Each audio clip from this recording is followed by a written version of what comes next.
8. Cenobitic Life. The cenobium is a microcosm of the Church, a body in which different members have different abilities. They all work together for the common benefit, and all are harmed when one member is harmed.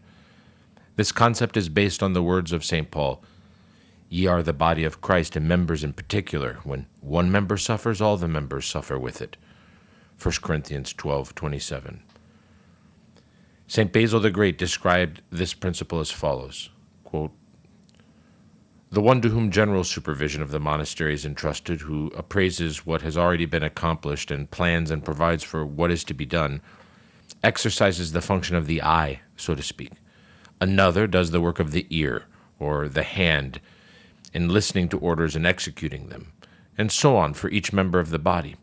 It is important to bear in mind, therefore, the analogy of the parts of the body, where neglect or failure to use the members for the end for which they were made by God, the Creator, brings each individual member into danger. If the hand, the foot, for example, would not follow the guidance of the eye, the former would bring inevitable and fatal ruin upon the whole body, and the latter would stumble or even fall from a height." Theodore the Studite taught his monks the same outlook. "Since we are all members of one another, let us distribute the particular activities to each and utilize the gifts of each for each other. If I am a hand, I am not honored less than my eye, nor if I am a foot, am I bereft of the honor that my lips have. For in all parts I am one and the same, in both honor and dishonor." St. Macarius explained how this concept should be internalized by the monks. Quote, "The brethren, therefore, regardless of what work they are doing, ought to conduct themselves toward each other in love and cheerfulness. And the one who works should say of him who is praying, I also possess the treasure which my brother possesses, since it is common. And let him who prays say of him who reads, what he gains from reading redounds also to my advantage. And he who works, let him thus say, the work which I am doing is for the common good. For as the members of the body, being many, are one body, 1 Corinthians 12:12, and help each other while each still performs its own function, as the eye sees for the whole body, and the hand labors for all the members, and the foot walks, sustaining all the members, and another member suffers with all the others, so also the brethren should be among themselves. Thus he who prays should not judge the one working because he is not praying, neither should he who works condemn the one praying because he is resting while he himself is at work. Neither should he who is serving condemn another, but let each one do whatever he is doing for the glory of God. He who reads should regard the one praying with love and joy, with the thought, for me he is praying. And let him who prays consider that what the one working is doing is done for the common good. And thus the highest concord and peace and oneness of soul in the bond of peace, Ephesians 4:3, will bind them together so that they can live together in sincerity, simplicity, and the blessing of God. It is evident that the most important element among these is the perseverance in prayer. Above all, one thing is required, that one should have treasure in his soul, and the life which is the Lord in his mind, so that whether he works or whether he prays or reads, he should have the possession which cannot be lost, which is the Holy Spirit. End of quote, St. Macarius. In his monastic rule, St. Christodulus of Patmos emphasized the importance of holding everything in common. Quote, "Among our good things, I will start with the one that most makes us what we are, the most comprehensive. What could this be other than our life together as a community, our spiritual unity and companionship? What other way of life is brighter and more exalted or more full of grace for man? To quote Basil the Great, absolutely none, if indeed the incomparable achievement is properly to be called human and not angelic. For certainly those true ascetics who observed Cenobitic discipline rigorously truly emulated the angels, presenting in their virtues their sharing of everything, their way of living, a perfect copy of the angelic condition. Communion of life may be called perfect where private property is banished, whence conflict of wills is expelled, where everything is held in common, souls, wills, bodies, and those things that nurture the body and procure its well-being. Common are the struggles, common the merchandise of hope, common the crowns, so that in several bodies a single soul is seen, and several bodies are revealed as the instruments of the one soul.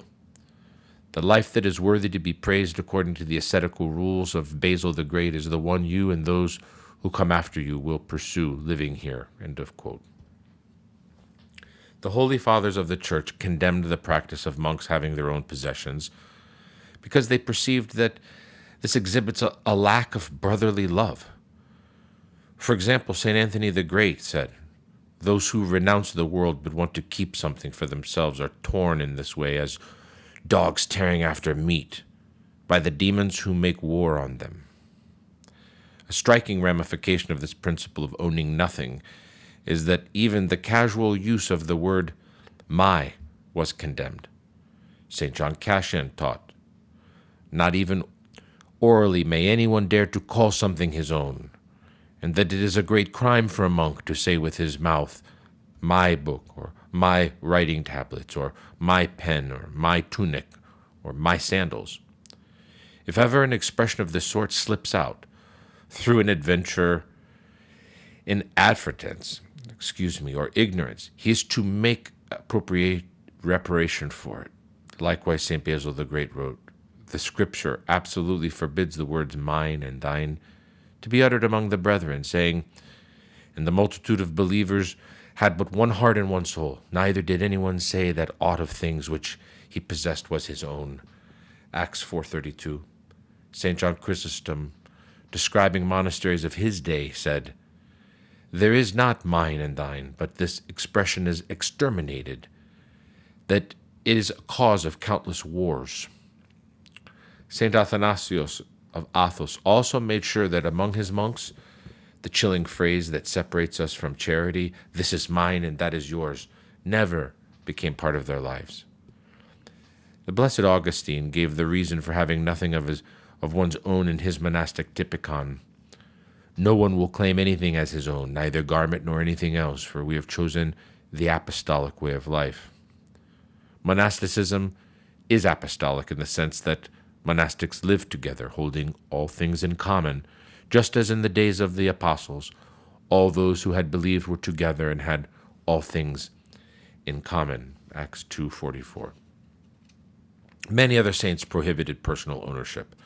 St. Athanasius of Meteora wrote, "By no means should anyone living among them, that is, at the monastery, possess his own private property. That is why it is called a community. For wherever this kind of equality does not exist, we must not speak of a community, but of an assembly of thieves in a dwelling for the sacrilegious." St. Benedict wrote, "The vice of personal ownership must by all means be cut out in the monastery, by the very root." St. Columnus wrote, "Whatsoever little or much thou possessest of anything, whether it be clothing or food or drink, let it be at the command of the senior and at his disposal. For it is not befitting a religious, that is a monastic, to have any distinction of property with his own free brother." St. Walbert explained in his rule for nuns, "She must have nothing of her own in the monastery, but rather have given up all in the Lord's name. What faithful soul to whom the world is crucified and she to the world would claim anything of her own from the things of this world? Indeed, being dead to the world, why should she somehow begin to live in the world through any desire for temporal things or for greed for wealth, who through contempt of the world has begun to live for God? The First and Second Council ratified these patristic views and decreed, monks ought not to have anything of their own. Everything of theirs ought to be assigned to the monastery. In the days of early Egyptian monasticism, when it was discovered that a monk had laid up 100 coins from the proceeds of his labor, they buried the money with him, repeating over his grave, "Thy money perish with thee," just as Peter said to Simon the sorcerer in Acts chapter 8, verse 20. Since a monk no longer owns whatever things he brought to the monastery, he has no right to reclaim them if he decides to leave. This is what St. Nicodemus of the Holy Mountain wrote in his interpretation of Canon 19 of the Seventh Ecumenical Council. Quote, "As for those things, whether they are chattels, that is to say, or real estate of any kind, which a person may possess either as dowry from his parents or as belongings of his own, and which he may consecrate to the monastery in which he has decided to take up his abode as a monk, the present canon decrees that these things are to remain inalienable from the monastery in accordance with the promise or vow of the one who consecrated them, no matter whether he stays in the monastery or departs from it for reasons of his own and of his own free will. But if he should depart from the monastery in consequence of any occasion, such as we shall mention in the interpretation of the following of this same seventh, due to the abbot, he can take them back." End of the quote there. Thus, in a traditional Cenobitic monastery, all possessions, money, food, tools, etc., are held in common and belong only to the monastery. As St. Theodore the Studite wrote, "You shall always be vigilant that all things in the community be held in common and be indivisible, that nothing be owned on the part of any individual, not even a needle. Therefore it is strictly forbidden for one of the monks or even the abbot to have his own things that other monks cannot have. For according to the third rule of the Fathers, let it not be allowed for any abbot to claim anything as his own, although through God's favor all things remain in his power. Yet this does not necessarily mean that all monks have the blessing to use something merely because another monk does. For example, a monk might not have permission to use a computer if the abbot judges that it would not be advantageous for him or the monastery. Likewise, a complicated piece of equipment that is fragile or dangerous or requires training to use properly, such as a chainsaw, might belong to the only monk who knows how to use it. And for the sake of practicality, there will be several personal items that the monks claim as their own, such as the clothes, living quarters, and so forth. The monks will need to be careful, however, that they're not using this claim of practicality merely as a false pretext to cover their possessiveness or attachment to something. Paradoxically, monks are encouraged to attempt to give special treatment to their elder as an expression of their love and respect for him. But an abbot is not allowed to have things that the rest of the monks do not have. Thus, in a spiritually healthy monastery, the monks should continually be trying to give special treatment to their abbot, while he should continually be refusing it. Elder Emilianos taught that the principle of having no possessions of one's own in a cenobium applies even to one's mindset. He said, quote, "When you join the monastery and have brought something from the world, you'll hand it over to the abbot. If you hold on to the smallest thing, whether it has to do with your body, your soul, or your mindset, this will separate you from the brotherhood and will not allow you to cleave spiritually to it. You will be a stranger to the brotherhood." Quote. Even though all in a cenobium have a common goal and a common struggle, and the Holy Fathers unanimously condemn idiorhythmic behavior, this does not mean that the abbot should treat all monks in the same manner with a one-size-fits-all approach that disregards the individuality, the personhood, and uniqueness of each monk. Gerund Emilianos of Simonopetra wrote in the regulations of the Holy Cenobium of the Annunciation, to quote from the authentic seal, "For all members of the Cenobium, God shall be common. Common, too, the enterprise of salvation. All things shall be common. However, without infringement of the Cenobitic tradition, consideration shall be taken in regard to all things, of the circumstances, things conducive to unity, the needs of each nun, her age, place of birth, number of years in the monastic life, health, physical constitution, education, powers of comprehension, and former and present spiritual condition.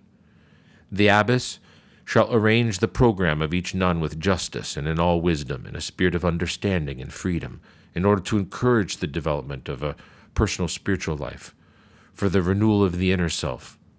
Special care and attention shall be shown to nuns who are advanced in age or are sick. The abbess shall order all things, nourishment, sleep, blankets, dress, and the degree of abstemiousness and asceticism, measuring what is needful to each. This freedom, however, should not disturb the smooth operation of the cenobium, nor the essential equality between all the sisters." 9. Food. Just as monks in a Cenobitic monastery cannot have their own possessions, likewise they cannot have their own foods that others do not have. As stated in the rule of Paul and Stephen, no brother should be allowed to be so bold as to bring to table for himself anything to eat that has been specially prepared for him, whether fruit or any kind of vegetable or spice or anything else, lest some small occasion of injustice give rise to rancor among the brothers or open the dreadful door leading to one's own peculiar concerns. Several of the Holy Fathers forbid the abbot of a monastery from having his own special foods. For example, St. Simeon, the new theologian, wrote to an abbot, "Do not prepare expensive meals for yourself, and leave your spiritual children neglected with poor, fasting, and despicable foods. Rather let the meal be common for both you and your children, unless there is someone ill." The same equality applies to the cooks as well. St. Pachomius ordered that the cooks shall eat nothing but what has been prepared for the brothers in common, nor shall they dare to prepare special foods for themselves. Nevertheless, this does not necessarily mean that all monks will follow the same diet. A monk whose body reacts adversely to certain foods served to the brotherhood should have something else to eat. Moreover, when a monk is ill, he should be allowed to eat special foods that will strengthen him, as well as non-fasting foods on fasting days. As St. Anthony the Great taught, do not break the fast on Wednesdays and Fridays except because of a serious illness. Elder Emilianos, however, commenting on this rule, reminded his monks there are moving incidents of monastics and laymen who, whether at their homes or in a hospital, did not break the fast even though they were gravely ill. They kept the fast, not whining nor complaining, but maintaining their joy and their peace. For although they were sick, God was present with them on their bed and on their headrest. This approach of making accommodations for the ill was applied consistently throughout the history of monasticism. For example, St. Basil the Great, he wrote, quote, "As regards nourishment to be given the sick for their relief, or to one who is exceptionally weary from strenuous work, or who is preparing to undertake a laborious task, such as a journey or some other work, superiors will prescribe according to the need, in conformity with the words, 'Distribution was made to each according as everyone had need.' Acts 2, verse 45. St. Athanasius of Meteora wrote, "As far as food, drink, and clothing are concerned, what the last of the monks has, let the first have, making allowance for illness." Similarly, St. Paisios Velichkovsky said, "The type of food prepared must be the same for all the brethren. Only the sick, according to the fathers, may have special foods that are good for them, and even then according to the discretion of the superior." An ancient monastic tradition is to abstain from eating meat for the sake of self-mortification. Origen attested to this in the 3rd century by comparing the abstinence of meat by Christian monks with that of the Pythagoreans, and explaining that their motivation is completely different. Quote, we abstain from meat because we want to put to death whatever belongs to our earthly nature: sexual immorality, impurity, lust, evil desires, Colossians 3:5. Whereas the Pythagoreans do it for the sake of the myth of reincarnation. St. Anthony the Great advised in his monastic canons, do not eat meat at all. The following accounts in the sayings of the Desert Fathers show that the most pious monks of the 4th century Egypt abstained from meat. Quote, while they were eating, a fowl was brought to them. The bishop took it and gave it to Hilarion. But the elder said to him, forgive me, but I have not eaten flesh since I took the habit. And as they, the monks, were eating with him, the bishop in Alexandria, veal was set on the table, and they began eating indiscriminately. Taking a slice, the bishop gave it to the elder nearest to him, saying, here, this is a good slice. Eat, Abba. They, however, replied, we thought we were eating vegetables until now. If it is flesh, we are not biting on it. And not one of them went on tasting it. Alphabetical sayings of the Desert Fathers. Some of the fathers happened to visit the villa of a person who loved Christ, and Abba Pimen was their member. While they were eating, some meat was put out, and they all ate except for Abba Pimen. Aware of his discretion, the elders were amazed that he was not eating. When they got up, they said to him, you art Pimen, and you acted like that? In reply, the elders said to them, forgive me, fathers. You ate, and nobody was offended. But if I had eaten, since many brothers come to be with me, they would have been hurt, saying, Pimen ate meat, and we do not eat it. And they were amazed at this discretion. Isidore the priest said, if you are practicing ascesis according to the rules, do not be conceited when you fast. For if you become arrogant on this account, it is better to eat meat, because it is better for a person to eat meat than to become puffed up and boastful. Also, in the 4th century, St. John Chrysostom mentioned that in monasteries meat is not eaten. Quote, in monasteries there is no impure savor of rich food, no blood shed. And St. Basil the Great taught that monastics should not be eager for flesh meat. St. Fructoctus of Braga, in the 7th century, explained in his rule for the monastery of Cumpludo, no one is permitted to eat or even to taste meat, not that we consider the creature of God unworthy, but that abstinence from meat is deemed useful and proper to monks. In the 9th century, St. Theodore the Studite wrote, God did not give two gospels, one for married people and another for monks. The gospel is the same for everyone. The only difference is the lifestyle between the faithful married man and the monk, our marital relations, and eating meat. All the other commandments, love for God and for one's neighbor, faith and trust in God, patience and afflictions, humility, almsgiving, prayer, forbearance, repentance, fasting, chastity, are commandments of God for all without exception, both laymen and monks who desire their salvation. In the 11th century, Nikon of the Black Mountain wrote, but when he, Kyr Peter of Antioch, most wickedly expounds through his own passionate mentality that in the monastic life it is permitted to eat meat, here he has been caught up in the fall of the Franks. Likewise, in the 12th century, Blessed Theophylact wrote many criticisms of the Roman Catholics, including the practice of their monks who drank meat broth. In the 18th century, Elder Basil of Poana Marulia pointed out in his essay on monastic abstinence from meat, quote, there is a great multitude of divine fathers, both anchorites and those living in communities, who receive food sent to them by God, but never ate meat. Likewise, the all-hymned Virgin Theotokos herself, out of love for monastic abstinence from meat, in a personal visitation gave these 3 commandments to that blessed Dositheus: fast, do not eat meat, and pray frequently. In his interpretation of the canons of the Holy Apostles in the Rudder, St. Nicodemus of the Holy Mountain explained the reason why monks avoid eating meat. From pages 92 and following in the Rudder, Agapios, St. Nicodemus, quote, monks ought to abstain from eating meat because of 3 good reasons. First, because the aim and the end of the monastic profession is sobriety, virginity, and the restraint and suppression of the body.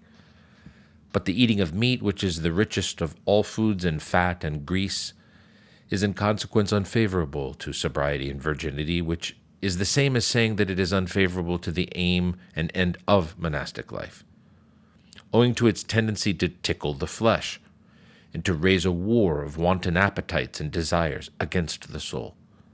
Accordingly, if, as St. Basil contends, monks ought to restrict themselves to a diet that is not rich, but on the contrary, of little nutritiousness, and if they ought neither to eat the more savory and flavory foods, since these conduce to the development of a love of pleasure.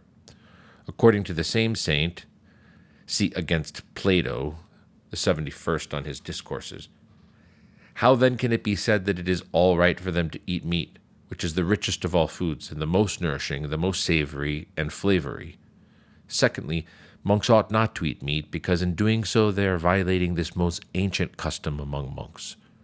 St. Nicodemus cites examples of St. John Chrysostom the Golden Mouth, St. Theophano, Emperor John Gleeses, St. Gregory Palamas, Emperor Nikephoros III, St. Nicephorus the Confessor, St. Theophylact of Bulgaria, St. Melitios the Confessor, and St. Dositheus. Thirdly and lastly, monks ought not to eat meat, even more so because of the common scandal which it causes to the hearts of the multitude. The monks eat meat. This is a proposition which, even when merely heard, becomes a stumbling block to many men. Elder Emilianos, he taught the ancient monastic custom of not eating meat does not mean that it is a sin, but this custom exists because meat, cooked in various ways, becomes enticingly delicious. Furthermore, it is a food that greatly fortifies, whereas a monk should live in abstention. That is to say, he should weaken his body instead of feeding it. First of all, meat fattens the body, and second, it weakens the personality of a man because he learns to take pleasure. A man who takes pleasure, whether in sleep or in any other enticing activity, is unsuitable for spiritual struggles.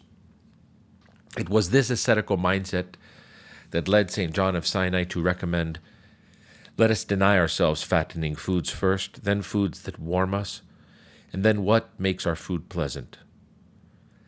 Gravely ill monastics, however, may eat meat according to the interpretation of the canon of the Holy Apostle in the Rudder. Likewise, St. Benedict wrote, let the use of meat be granted to the sick and to the very weak for their recovery, but when they have been restored, let them all abstain from meat in the usual manner. Similarly, St. Pachomius allowed the sick and the old monks to eat pigs' feet, but not their meat. For St. Palladios wrote that the monasteries of St. Pachomius even raise swine.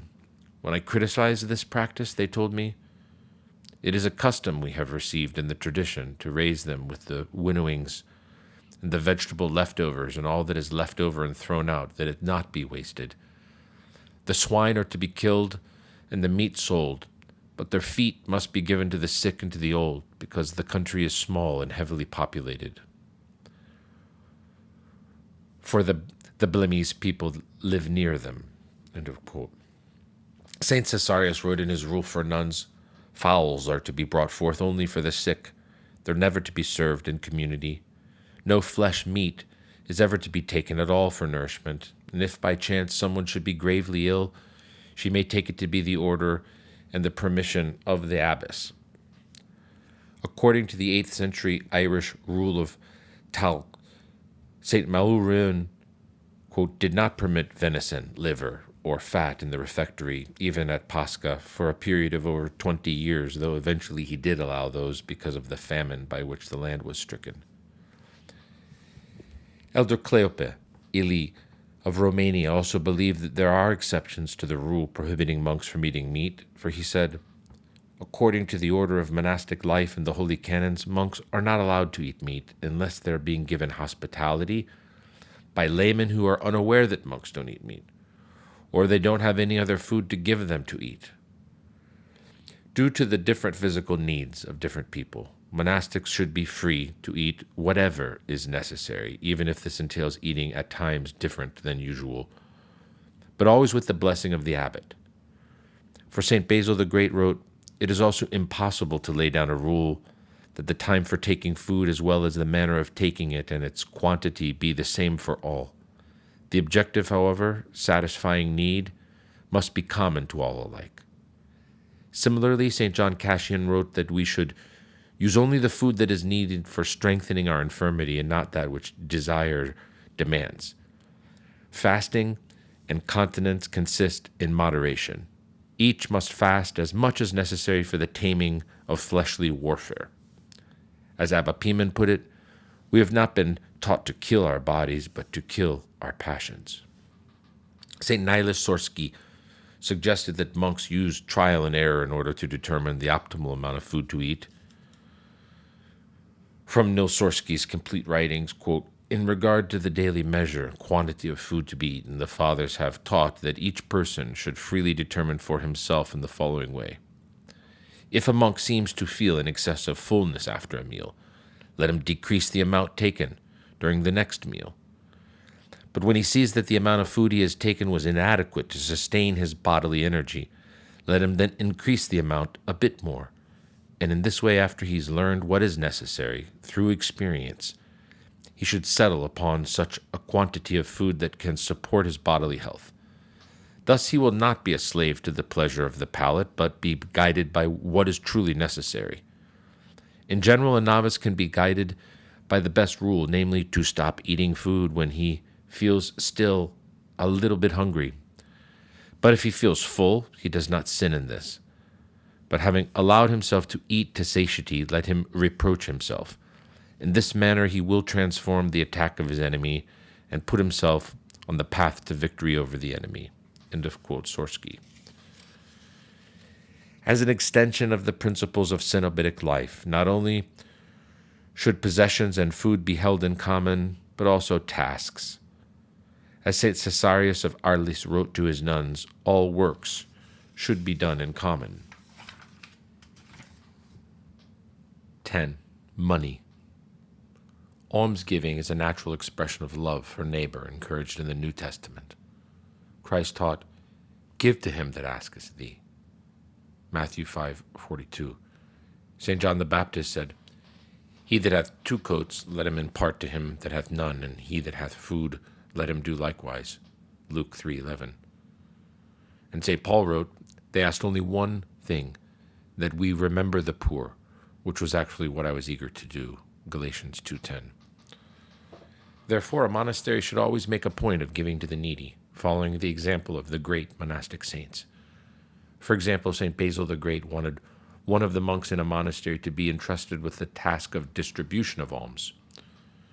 St. Theodore the Studite wrote, you shall not store up gold in your monastery, but you should share your abundance of whatever sort with those in need at the portal of your court, as the Holy Fathers did. Elder Ephraim wrote about St. Joseph the Hesychist. Yeranda's boundless love toward others was evident in his twofold almsgiving, material and spiritual. Materially, he took care to give whatever he could to other people, in terms of food, clothing, and shelter. Spiritually, he cared for their salvation primarily with his continuous prayers and his many letters. Yeranda never hesitated to give away so much that nothing would remain for himself and his brotherhood. St. Joseph showed the importance of giving alms specifically to poor nuns in his teachings as well as in his deeds. Nevertheless, St. Basil advised, experience is needed in order to distinguish between cases of genuine need and of mere greedy begging. St. Christodoulos of Patmos wrote in his rule that the monastery should give alms even when it itself lacks sufficient resources. Quote, I'd wish to lay down here express rules for charity, loved of God, and feeding the poor, or hospitality, through which, to quote Scripture, they entertained angels unawares. Hebrews 13:2. Besides, care for men shipwrecked, or otherwise in straits, finding themselves, whether intentionally or through some accident, on this island and begging for help. For I am exceedingly concerned about all such, the truth is, in anguish. I am burned up. So far, however, the monastery has not enjoyed sufficient resources, and I did not think that I should lay down a rule on the quantities to be given.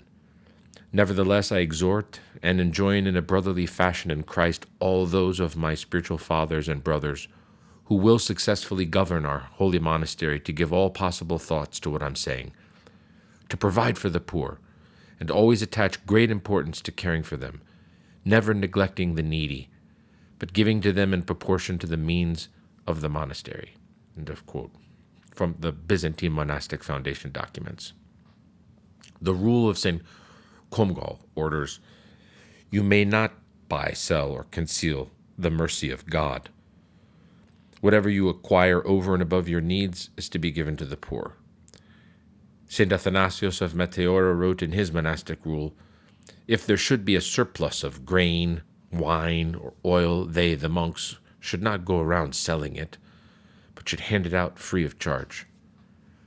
Likewise, St. Lazarus of Mount Galician decreed that once a year at the end of the month of August, the superior is to carry out a check, and if he finds any surplus from the produce of the estates, it shall be collected and carried to the local peasants. But if he finds no surplus, he shall not harry the steward nor demand anything of him, so that this should not be the cause of his reducing those settled here to hardship.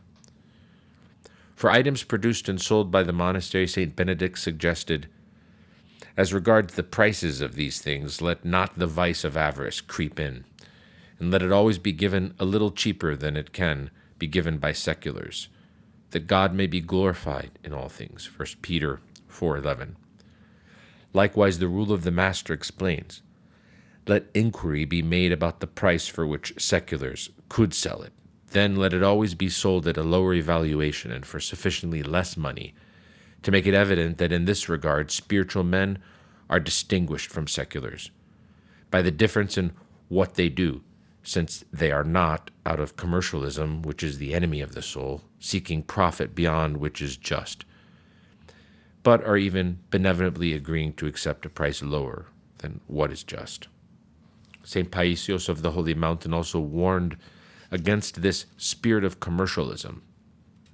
To quote from the book Spiritual Awakening, page 367 and following, "Do you know how a monastery living a thoroughly spiritual life can positively affect people in the world? When there is devotion, fear of God, and neither worldly rationalism nor a commercial spirit. This is what moves and inspires lay people. But, unfortunately, the commercial spirit is gradually entering into the very marrow of monasticism." St. Basil the Great taught that a wealthy monastery should give alms also to the poorer monasteries. To quote from the ascetical works of St. Basil, question, "If there are brotherhoods near one another and one is poor while the other one makes difficulties about sharing with its neighbor, how ought the poor one to feel toward the one that will not impart its goods?" Answer, how can they who have been taught in the love of Christ to lay down even life itself for one another be stingy as regards the things of the body? They seem to forget his words. "I was hungered and you gave me no meat to eat." Matthew 25:42. But if this should happen, the poor brethren ought to be long-suffering, fully convinced that they will receive consolation in the world to come, following the example of Lazarus. See Luke chapter 16, verse 19 and following. To continue, most important, however, is not the amount of the alms we give, but the disposition which we give them. As St. Paul said, "God loveth a cheerful giver." And as Khalil Gibran said poetically, "There are those who have little and give it all. These are the believers in life, the bounty of life, and their coffer is never empty. There are those who give with joy, and that joy is their reward. You give but little when you give of your possessions. It is when you give of yourself that you truly give." End of quote. In the same vein, Elder Ephraim also taught that the greatest form of almsgiving is not by giving money or possessions, but by giving consoling words and offering prayer for one's neighbor. Similarly, Elder Paisios of Sila said, "The highest almsgiving of monks is to be always poor in all material things and to pray for everyone." St. Isaac the Syrian taught, "If you have something above your daily needs, give it to the poor, and then go with boldness to offer your prayers, that is, to converse with God, as a son with his father. Nothing can bring the heart so near to God as almsgiving." But St. Isaac also added that monastics living in stillness do not need to abandon it for the sake of almsgiving. If, because of our way of life, we're far from the habitation and intercourse of men and from the sight of them, there's no need for us to leave our cell, our solitary and secluded dwelling, and to give ourselves over to roaming throughout the world to visit the sick, to busy ourselves with ministrations of such matters. For it is obvious that such a thing brings a man from a higher state to a lower one. Howbeit, if a man lives in the society of men, and his dwelling is near to them, and he is comforted by the labors of other men, whether at a time of sickness or of health, then he must render the same service. And if he should see, that is, someone in straitness, yea, rather Christ himself outcast and worn with weariness, and he should flee and hide himself from him, falsely imagining that he is practicing stillness, then he and those like him are without mercy. From homily 76 of Isaac the Syrian. To conclude, Canon 9 of the Fourth Ecumenical Council states, "The bishop of the city is required to make proper provision for monasteries." St. Nicodemus of the Holy Mountain explains what this, quote, provision entails. Just as monks ought to confine their activities to the works that belong to monks, so ought also bishops to have diligence and foresight in providing for their monasteries, by protecting the monks and bestowing alms in exigencies out of their own pocket or out of the poor money of the church in accordance with apostolic canons, for two reasons. One, in order that the monks may remain quiet and free from temptation, and two, in order that he may himself derive therefrom something in the way of a benefit to his soul. 11. Martha versus Mary. In the conflict between Martha and Mary in the Gospel of St. Luke, chapter 10, verses 38 and following, the Holy Fathers interpreted the one thing needful as clinging to God. According to Abba Moses and St. John Cassian, quote, "To cling always to God and to things of God. This must be our major effort. This must be the road that the heart follows unswervingly. Any diversion, however impressive, must be regarded as secondary, low grade, and certainly dangerous." Martha and Maria provide a most beautiful scriptural paradigm of this outlook and of this mode of activity. End of quote from the Conferences of John Cassian. To continue, this is why St. Eustathius of Thessaloniki warned, "It is reprehensible for a monastery to become only a Martha." Elder Gabriel of Dionysiou wrote, "From the beginning, Eastern Orthodox monasticism has sat by the feet of Jesus, like Mary, whom the Lord called blessed, and in silence and humility has listened to his words. By contrast, Western monasticism follows the work of Martha, troubling itself about many things in the midst of the world and of noisy society." Likewise, Elder Paisios of Sila said, "Today, there's a great argument between the two sisters of Lazarus, Martha and Mary, as to who chose the good part. In the monasteries everywhere, Martha suppresses Mary and does not let her pray much, and Mary weeps inconsolably. If we put the church services and the praise of God first, that is Mary, and then obedience and handiwork second, that is Martha, then all of our monasteries and churches would flourish and the devil would be cast out from among men." End of quote. From a little corner of paradise, Balan, page 203. St. Paisius of the Holy Mountain elaborated on this principle and said, quote, from With Pain and Love for Contemporary Man, page 210, "When we reduce the number of our chores, there will come naturally a bodily rest and a thirst for inner spiritual work which comforts and never tires us. When physical fatigue lacks a spiritual sense, or rather when it is not the result of a spiritual need, and therefore justifies, it rouses anger in man and makes him rough. There are some things that can always be left out so that spiritual matters may take precedence. Too much work, too many worries will make a monk secular and give him a secular sensibility. His life will then be full of stress and secular anxiety, and he will experience in this life a portion of hell, endless cares, worries, and disasters. But when the monk has no concern for material things and is instead mindful only of his salvation and the salvation of all human beings, then he has God as his steward and men as his helpers. People today do not live simply, and for this reason they suffer from too many distractions. They open too many fronts of activity, lose themselves with many cares. As for me, I just try to take care of one or two things, and then I start thinking about something else. I never try to do too many things at the same time, for if I do not finish what I have started, I cannot find peace." End of the quote. The monks in 6th century, Nisibis, apparently worked excessively and left no time for prayer and reading, because Abraham of Kaskar began his monastic rule with the following observation and admonition. To quote,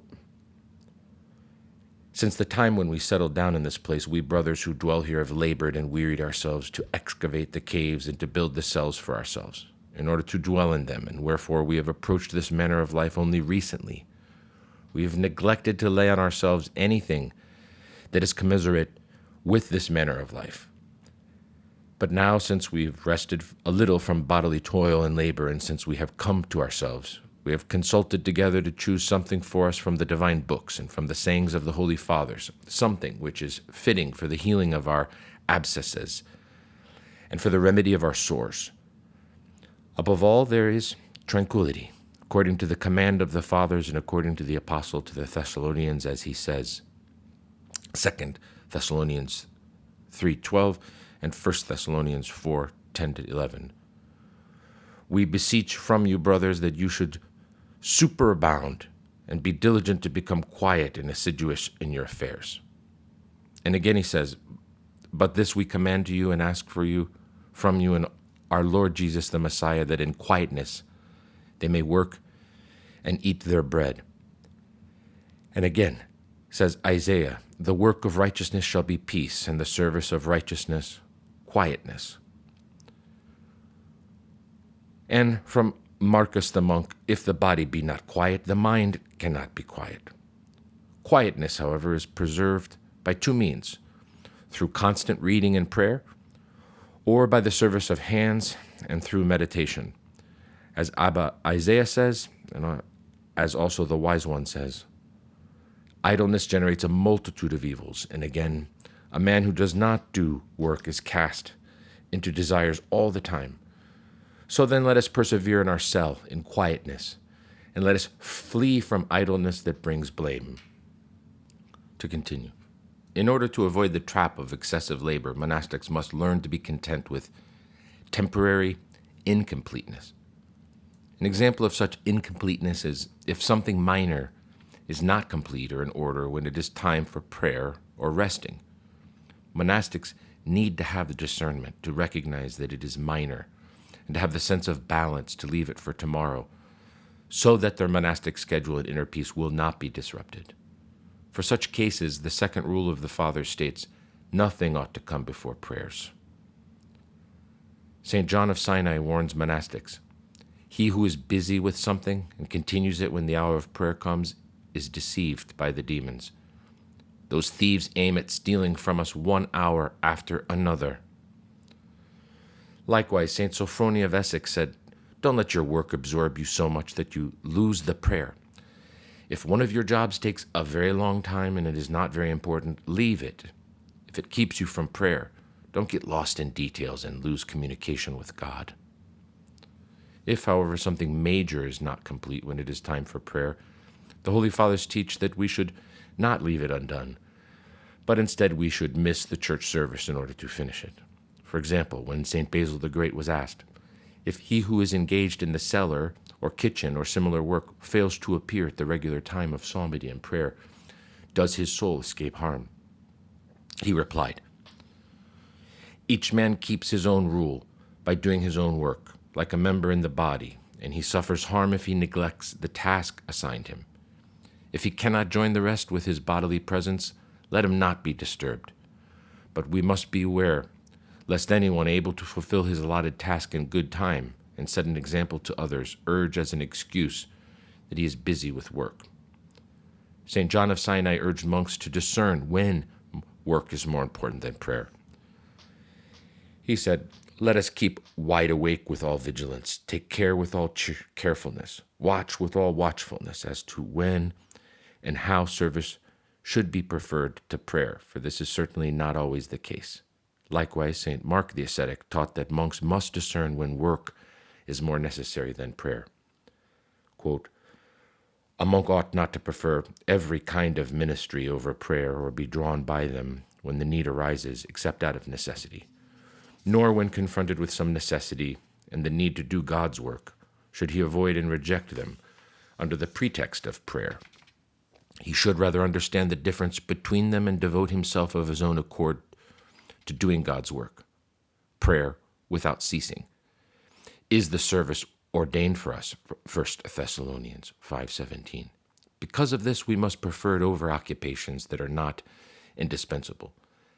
This distinction all the apostles teach when they instruct the multitude who want to turn their attention to service. They said, it is not right for us to neglect the word of God in order to serve tables. We, for our part, will devote ourselves to prayer and to serving the word. What do we learn from these words? That it is good for those of us not yet able to devote ourselves to prayer to give ourselves to service, lest we fail in both. But for those who are able, it is better not to neglect what is superior. End of quote, Mark the monk. St. Lazarus of Mount Galician taught what monks should do if they miss the church services. Quote, but if they have not a break from work to attend church, they should ever have the Trisagion on their tongue and in their mouth. And if the beginning of any psalm comes into their mind, let them hum it softly with their lips. If they cannot manage even this, at least let them not dispense with noetic prayer. A common pitfall is to treat minor matters as if they are major. This usually happens when we become passionately attached to doing a task or just too excited about doing it, either because it is pleasant or because we've focused all our attention on the benefits of having it completed.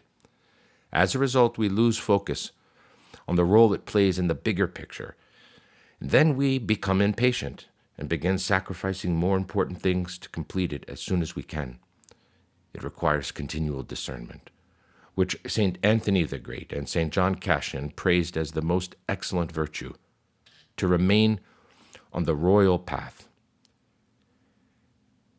Numbers 20, verse 17.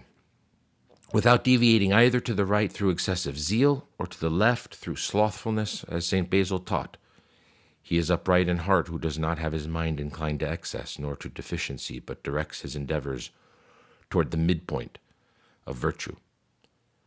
According to the Holy Fathers, this virtue of discernment is not a matter of mental cleverness, but the fruit of humility and obedience.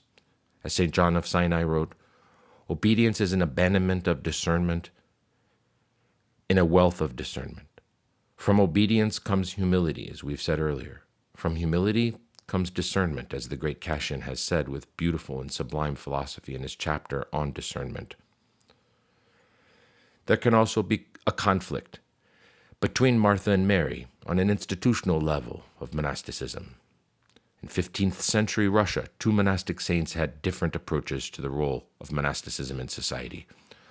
On the one hand, St. Nylisorsky emphasized hesychism, poverty, and patristic literature, while on the other hand, St. Joseph Volokolomask, also known as St. Yosif Volotsky, emphasize social work. In those days, the many donations that monasteries in Russia were receiving had made them quite wealthy, enabling the monks to live in opulence. St. Nilus lamented this situation, and he wrote, "Nowadays one does not see in the monasteries an observance of the laws of God according to the holy writings and the traditions of the Holy Fathers, but rather we act according to our own wills and human ways of thinking. Therefore he went into the wilderness, where he was soon joined by many other monks who were inspired by his ideals. To govern them, he wrote a Typikon, which reads more as a compendium of patristic quotations than a work of originality, with the reason being that his purpose was not to provide original conceptions, but rather to be faithful to the teachings of the Fathers." The approach of St. Nilus was to live in such utter poverty and simplicity that they were unable to give alms. He wrote, from the complete writings of Nilsorsky, Maloney, page 42 and following, quote, "It is not proper for us to possess any superfluities. In regard to giving alms to those who beg of us and lending, do not be disturbed. For as Basil the Great says, this is not demanded of a monk, since he has nothing beyond his own needs and is not obligated to give such alms. And if one should say, 'I have nothing,' he is not lying, as St. Barsanuphius the Great says, for a monk is exempt from giving alms. He can sincerely say, 'We have given up everything to follow you, the Lord.' St. Isaac wrote, 'Not to possess anything is higher than giving alms. The alms of a monk are to help a brother by a saving word, given in time of need, and to offer spiritual discernment, to comfort another in a time of sorrow or any other need." One historian noted that this approach greatly disturbed St. Joseph Volovodsky, a monk who stressed that monastic possessions allowed for needed philanthropic work outside the monastery. George Florovsky succinctly sums up the key disagreement between the Josephites and the Transvolga hermits, as Nilus's movement was called. The former sought to conquer the world by means of social labor within it. The latter attempted to overcome the world through transfiguration and through the formation of a new man by creating a human personality of hypostases. Whereas the Transvolga hermits were very much entrenched in patristic heritage, the Josephites hardly valued Byzantine tradition. However, the 1503 Synod of Moscow decided in favor of the Josephites, a decision which essentially created two very different monastic schools of thought. Josephite monasteries stressed formalism and ritualism over the inner life, and in the process broke any connection with the contemplative emphasis found in contemporary Hesychism. Thus, the weight of carrying Byzantine mystical tradition fell to the shoulders of the Transvolga hermits after Nilus's death in 1508. Interestingly, many intellectuals could be numbered among the Transvolga hermits, in contrast to the Josephites, who exhibited a remarkable lack of intellectual life. It is also important to note that the Transvolga hermits produced the greatest proportion of canonized saints in Russia in the 15th and 16th century, a fact which demonstrates the depth of spirituality of these ascetics in comparison to the monks of the Josephite monasteries. In other words, despite the fact that the Josephite position on monastic possession became the official position of the Church, the Transvolga hermits acted as guardians of hesychistic mystical theology in Russia. The canonization of both St. Nilus and St. Joseph indicates that both of their approaches are God-pleasing. Yet it is clear that St. Nilus, like Mary in the Gospel, chose the good part. 12. Typikon. Orthodox monasteries follow a schedule, known as its Typikon. The Athonite Typikon calls for a full cycle of daily prayers, midnight office, orthos, the 1st, 3rd, 6th, and 9th hours, Vespers and Compline, as well as celebrating the Divine Liturgy daily in its monasteries, and daily or frequently in its skeets. In skeets on the Holy Mountain, some of the services are replaced by saying them privately on the prayer rope. In the 18th century, St. Nicodemus of the Holy Mountain wrote how monks who are illiterate or not attending the services may replace the services. Quote, in the case of matins or orthos, they must pass 30 prayer ropes standing up and saying at every knot, Lord Jesus Christ, Son of God, have mercy on me. In the case of hours, 10 prayer ropes. In the case of vespers, 10 prayer ropes. And in the case of compline, 10 prayer ropes, as prescribed by the rules in the Holy Mountain. Comparing these numbers with contemporary Athonite rules, it seems that St. Nicodemus must have been referring to prayer ropes having 100 knots.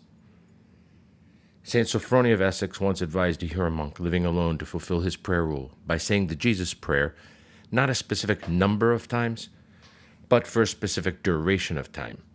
He wrote, quote, I would dare in your case, though not in general, to replace the reading of canons, troparia, and stacara by prayer of a specific duration with the prayer rope, as the soul desires, with a prayer book, or with the prayer rope, using your own words.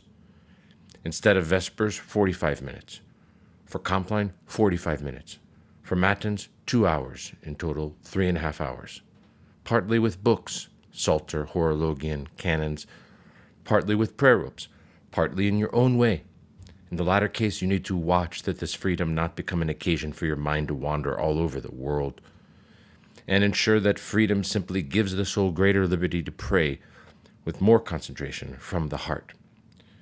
You will spend time at prayer, either using the same books, reading them more slowly and more attentively, without the fear of prolonging the rule by several hours, and stopping when the time fixed has gone by. Wherever you have come in to your reading, or else with prayer ropes. Still, without haste, applying yourself to the prayer without paying attention to the number of prayer ropes. Or when the soul has a desire for prayer, let it pray calmly, without fearing that the prayer will not count toward the rule, which would mean that in the end you have nonetheless to read the canons, and this would become onerous. In a word, the soul must be free in relationship to the books, but free to pray, and not to let the mind daydream. If the mind is too lazy to pray attentively, it is obligatory to make use of the books and the liturgical rule of the Church. End of quote, St. Sophronia. St. John of Sinai taught that private prayer procures greater benefit than chanting unless despondency is an issue. From the Ladder of Divine Ascent. He who is not alone but is with others cannot derive so much profit from psalmody as from prayer, for the confusion of voices renders the psalms indistinct. Psalmody is a crowded congregation, is accompanied by captivity and wandering of the thoughts. But in solitude this does not happen. However, those in solitude are liable to be assailed by despondency, whereas in congregation the brethren help each other by their zeal. Likewise, Elder Ephraim said that a monk who prays noetically will naturally declare, who needs chanting or anything else for that matter?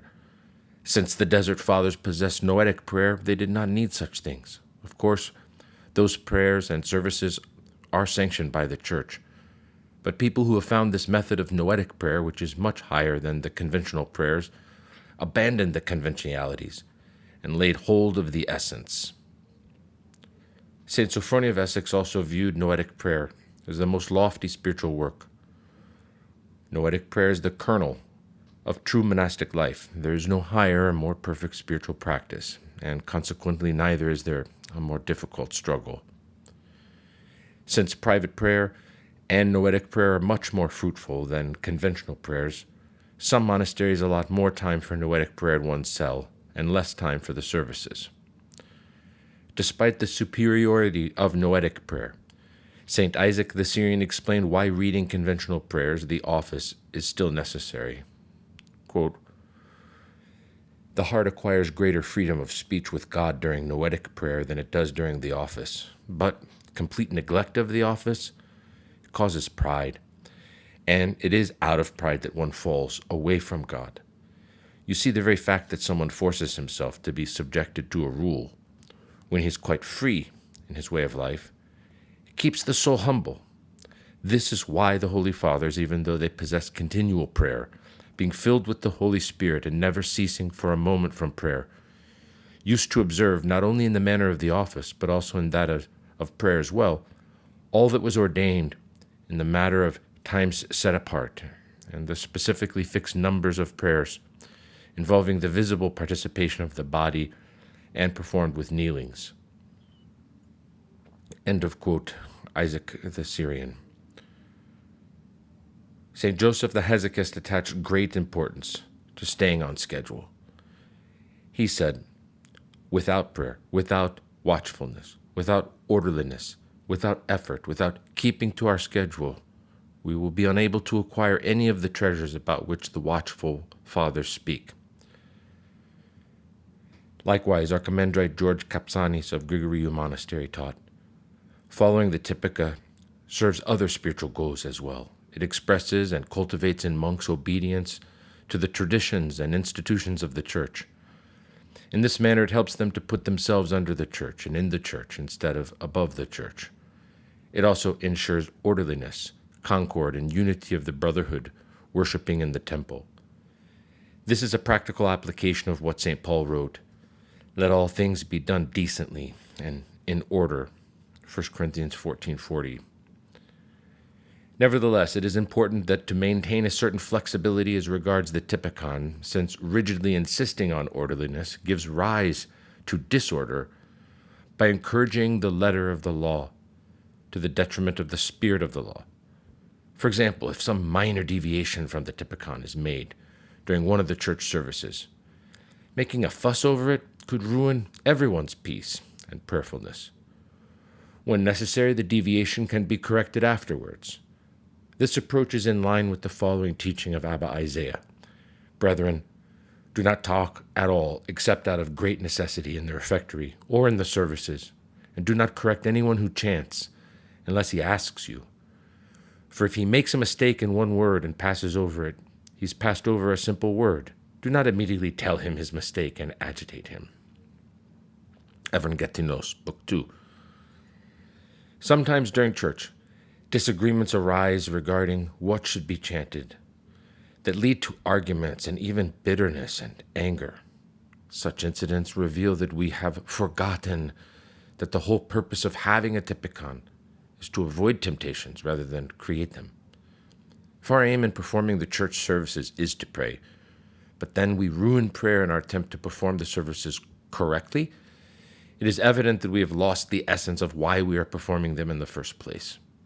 Therefore, since experience has shown us time and time again that we are unable, primarily because of our passions and egotistical desire to be right, to follow the Typikon with exactitude, without being disturbed or disturbing others, it behooves us to sacrifice what is less essential. That is, it is preferable to take a forbearing attitude toward errors in following the Typikon without a passionate attachment to its details, so that we can pray in peace rather than to enforce it with pharisaical perfection while destroying our peacefulness and prayer.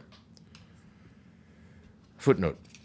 For example, once I was chanting its second choir, while a novice on the opposite side of the church was first choir. He began chanting, "More honorable than the cherubim," in the third mode, because he mistakenly thought that the canon of the ninth ode of the Triodion should precede the canon of the Meneon.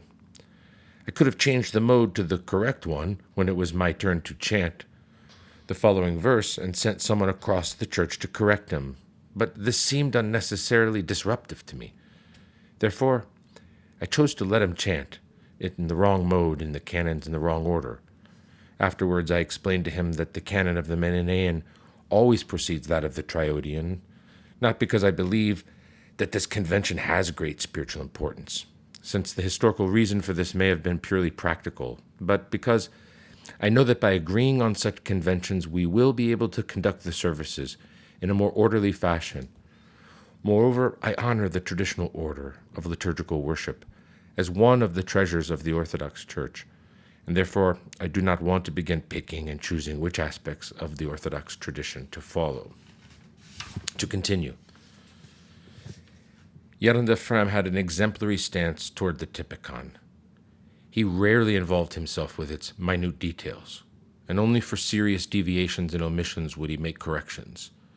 St. Joseph the Hesychist was more concerned about brotherly love than about the proper order in the church, for he wrote, "The thought comes and bothers you in church. Why should your brother chant again instead of you? Since this is not the proper order, you should tell it, it's better for my brother to be happy than for me." St. Nectarius of Egina emphasized to his nuns the importance of quality in prayer. Quote, "I want the words of the services to speak to your heart. I don't want you to execute the formality of prayer, but to worship, because the heart is satisfied through worship and not through formalities, not with the quantity, but with the quality of prayer." Likewise, Elder Justin Purvu of the Confessor of Blessed Memory urged monastics to keep the formalities of prayer in their proper perspective. Quote, "The Orthodox Typikon is a secondary element in comparison to what our true essence, calling, and mission really are. The Typikon is a human, material thing. It is not dogma, a doctrine. Sure, it's important when and how to read Vespers or Troparia or to celebrate a divine liturgy in the right, proper order. But the really important thing for us to do is to crystallize the spirit of sacrifice that stands behind and at the very core of these exterior manifestations. I speak about the capacity of understanding the age we live in now, and about where exactly we stand in the witness of the Christian Orthodox truth. Does the monastic understand his mission in this very age we are confronted with? Because it is the monastic, in my opinion, that moves the world. He is the one that keeps up the flame of life and the truth in the world. The monastic is the genius of Christianity. I'm not too sure that our reading of Troparia, our Vespers and Vigils, our waking up at midnight and reading an Akathist make our Lord that happy. I would like to see the man with the genius to renew monastic life in the sense of infusing it with its original creative force. That's what I want. But for the time being, I can't see any such thing. We don't see that orthodoxy, that is the truth, is being attacked from all sides by atheism, neo-Protestantism, indifference, and whatnot. Monasticism is the greatest calling at this very hour. Monastic life, its light, its energy of sacrifice, is the only thing able to solve the present crisis. On a deeper level, it is not only the liturgical Typikon that threatens to kill the spirit of the law with the letter of the law, but even a monastic Typikon runs the same risk. For this very reason, St. Sophrony of Essex did not compose a Typikon for his monastery in Essex. He explained this danger to his disciples as follows. Monasteries are established, as we have said, when some people gather around an ascetic. After his death, they keep the testament of the founder, but even so, this paternal character would gradually become less and less apparent, and the monastery would take the form of an institution structured around rules. For me, the presence of rules is an obstacle for spiritual life. In what way are they an obstacle? The beginning of the organization of a life in common, the Typikon has an important place for all who begin their spiritual life at the monastery. Since they do not yet have a deep spiritual experience, they follow the directives of the Typikon. The spiritual father, or the one responsible for the novices, teaches them the Typikon, and after 1 or 2 years, they are able not to transgress it externally. Later, though, for some people, this turns out to be a tremendous limitation of being, of the human person. Our goal of being formed as persons meets an unsurpassable obstacle there, since we certainly can't change the Typikon every 10 years. I'm telling you that it is up to you to keep what I've implemented ever since the beginning. We do not have an appointed Typikon, but we believe that each one of you must have a proper stance and approach in order to develop. This form that I have suggested to you is the most difficult, but it is also always the best, in my opinion. You must understand that we are taking a risk by living in this manner, taking into consideration the weakness of human passions. Remain in this form without an appointed Typikon, but this requires us to be above the rules. As the Apostle Paul says, "For the righteous there is no law," 1 Timothy 1:9. They transcend the law. Forgive me for asking you to transcend the laws. Carefully examine the words of the Apostle Paul that say that the laws were given after the transgressions, after the crimes. Naturally, sometimes we might have small problems, but this way is more perfect. Christ liberated us from all rules. Why enslave ourselves to rules that we make ourselves? End of quote, Sophrony. Commenting on this approach of Saint Sophrony, his disciple, Father Zacharias, added that in their monastery, quote, we follow one rule that the fathers of the golden age of monasticism gave. We do our best, what we can, and we leave the rest to God. And therein lies humility. As long as we put ourselves in the way of the Lord, He will meet us. Zacharias, the enlargement of the heart. This was the same approach of St. Barsanuphius the Great, who wrote to a monk, "But as for the rule about which you inquired, you are going around in expanding circles in order to enter through the narrow gate that leads to life eternal." Matthew 7:14. Behold, Christ tells you quite concisely how you must enter. Leave aside human rules and listen to him who says, "The one who endures to the end will be saved." Matthew 10:22. Therefore, the one who does not endure will not enter into life eternal. So do not look for a command. I do not want you to be under law, but under grace. Romans 6:14. For it is said, the law is laid down not for the righteous. 1 Timothy 1:9. We desire that you be among the righteous. End of quote. Similarly, the angel who gave a monastic rule to St. Pachomius told him, "As for the perfect, they have no need of legislation, for they have dedicated all their life to the contemplation of God by themselves in their cells. I have laid down rules for all those whose mind has not attained knowledge, so that at least fulfilling like servants the duties of monastic life, they may be established in confidence."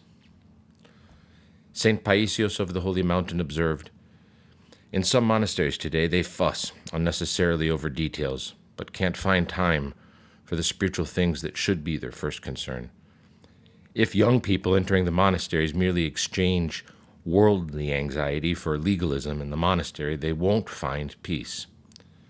Similarly, St. Porphyrios of Capso warned, "It's possible for everything in a monastery to be well ordered, but for there to be no monastic life."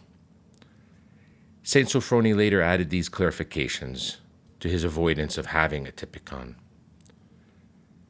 Quote, "Living in a cenobium, we will have many external limitations, such as the daily program, a certain Typikon, some rules, and the like. The Spirit, however, who proceeds from God the Father, transcends all these forms and rules. We all ought to keep these externals, obedience and all the other methods of monastic formation, because this will make us firm. They are necessary for initiating us step by step into the spiritual state that Christ himself lived. Then we will see that there is nothing common, base, or trivial in our life. Glory to God, we are here in this monastery, 32 years now, and we still don't have any Typikon. But this cannot happen unless the members of the community understand their spiritual responsibility before the brethren and all the other people who come here as visitors. They ought to have a sense of responsibility, a personal awareness, which is something worth infinitely more than simply keeping an appointed rule. Why? Because an appointed rule cannot be easily tailored to individual needs. Let's take, for example, a classic rule, the rule of St. Benedict. For centuries, the Benedictine fathers have been following the same rule daily. But the Apostle Paul, that great figure whom the providence of God gave us, says that no law led men to perfection, not even the law of Moses. This is a great problem, and it is very difficult for everyone to grasp it. The rules in a monastery can help primarily in the beginning of one's monastic life, because if in the beginning we let someone free to decide on his own, he feels lost. Novices need very precise and strict counsels to operate. But later, then what? Do you understand why it is important that we not have a rule, but that we rather be always responsible for every movement of our heart, of our mind? My basic goal is for you to acquire the inspiration, that never wanes. We might be crushed until the end by the difficulties of life, but we ought to preserve the inspiration that Christ brought to us, which he described as fire. Then our monastic life will be genuine. If, however, we keep only the external practices and typica, this will be very little, extremely little. End of quote, St. Sophrony.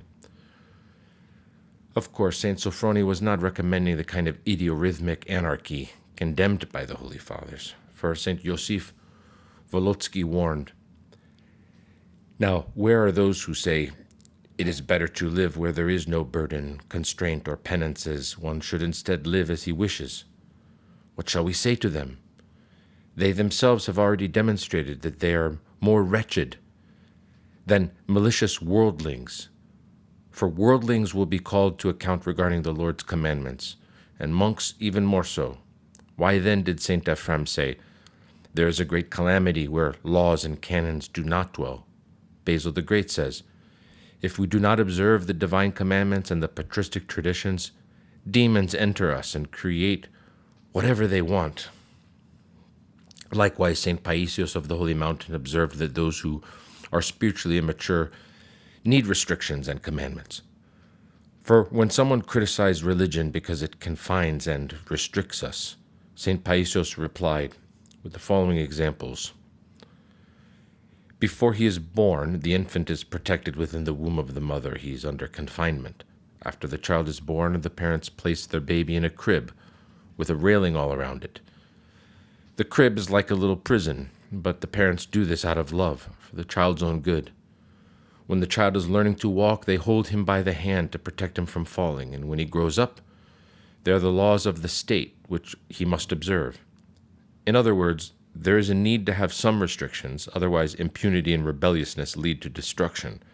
In the same way, the commandments of God protect people so that they won't fall. Thus, having a monastic Typikon safeguards a monastic community. A compiler of ancient Celtic monastic rules observed, to maintain a strict discipline while the founder and his immediate successors lived was possible, but the absence of a written rule inevitably led to a certain decline in monastic observance in subsequent generations. 13. Hospitality. Orthodox monasteries traditionally offer hospitality as an expression of their love for neighbor. St. Theodoros the great ascetic wrote, we too, like Abraham then, should actively and eagerly cultivate hospitality so that we may receive not only angels, but also God himself. The rule of St. Abel recommends, let there be a spotlessly clean house with a good fire therein for the guests. Let foot washing and bathing facilities be provided for them together with a comfortable bed. According to St. Basil the Great, the abbot decides which visitors may or may not stay overnight, and he also decides how long they can stay. He wrote, quote, the gates of the monastery should be closed to women, and not even all men should enter, but only those whom the superior permits.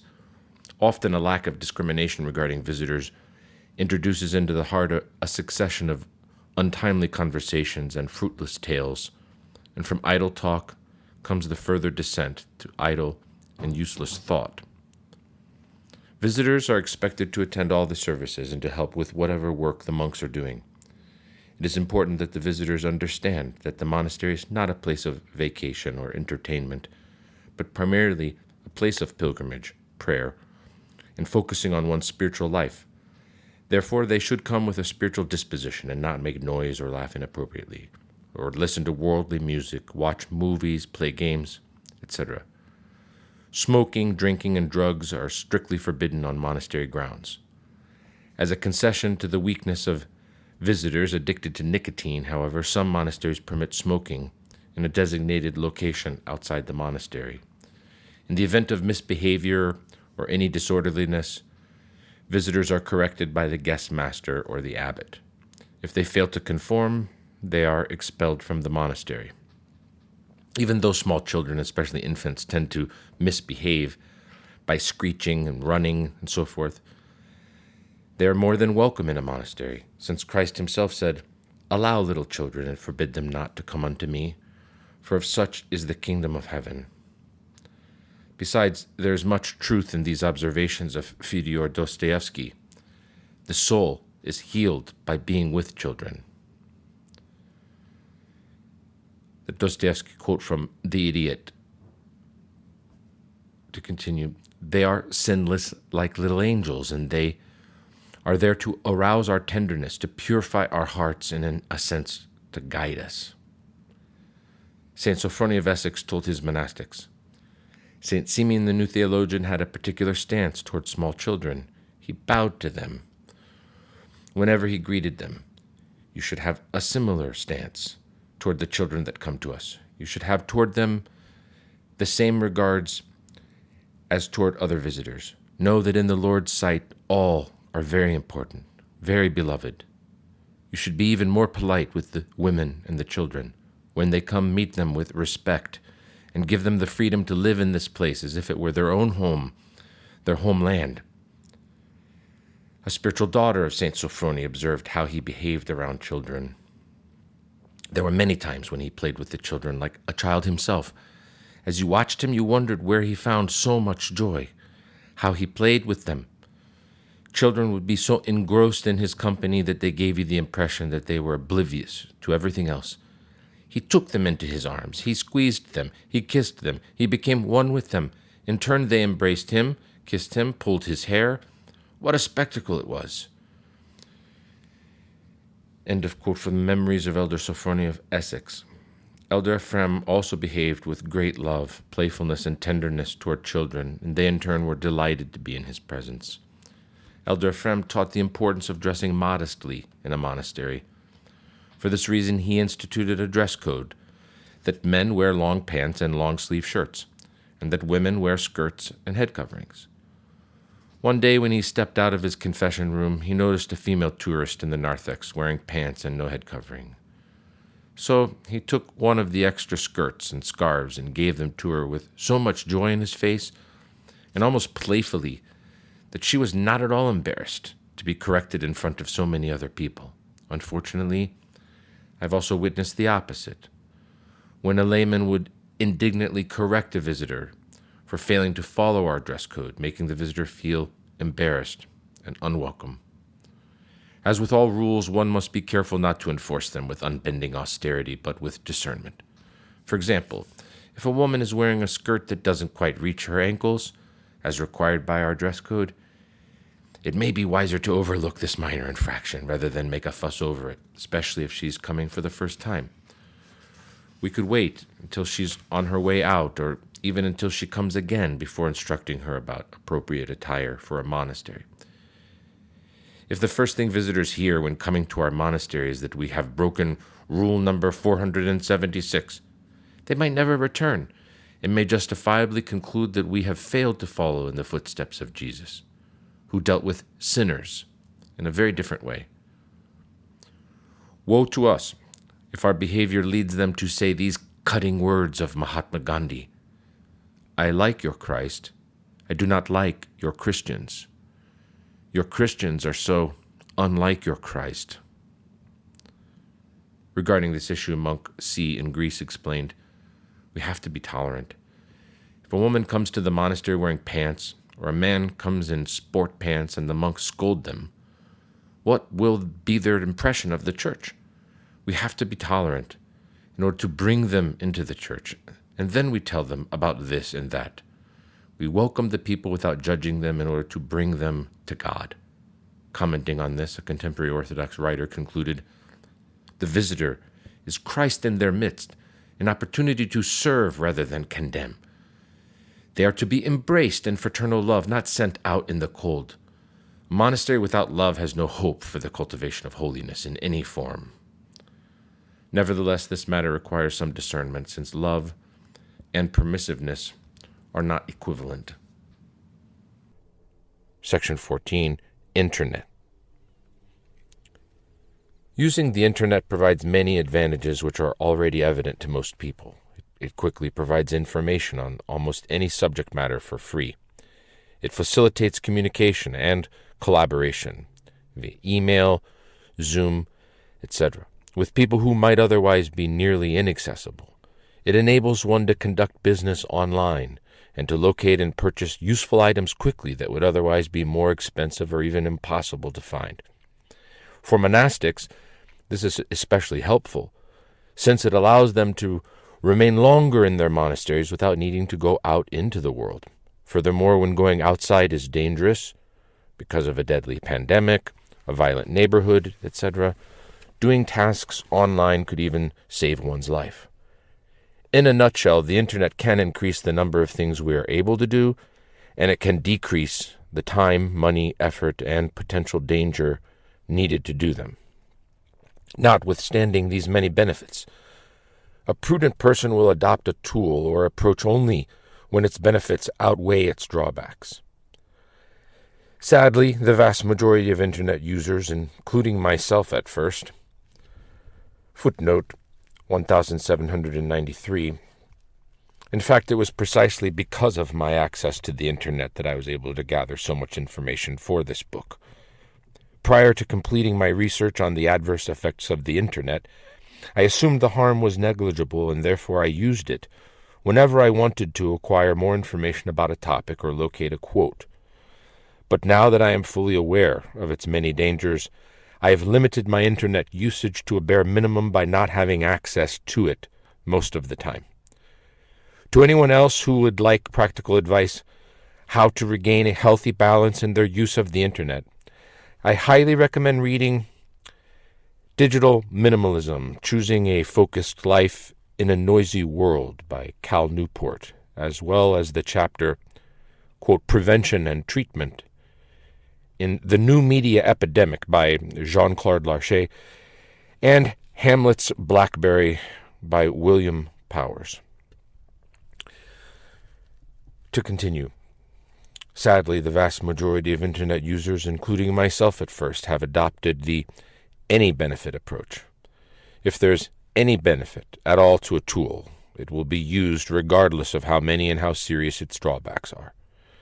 This approach leads to a digital maximalism, supported by the unchallenged underlying assumption that the more we use the internet, the better off we are. Commenting on this approach, William Powers wrote, "This is a simple idea, but one with enormous implications, making it very clear how to organize your screen time and indeed every waking hour. You can't be too connected, they say, so we should seek at all times to maximize our time with screens and minimize our time away.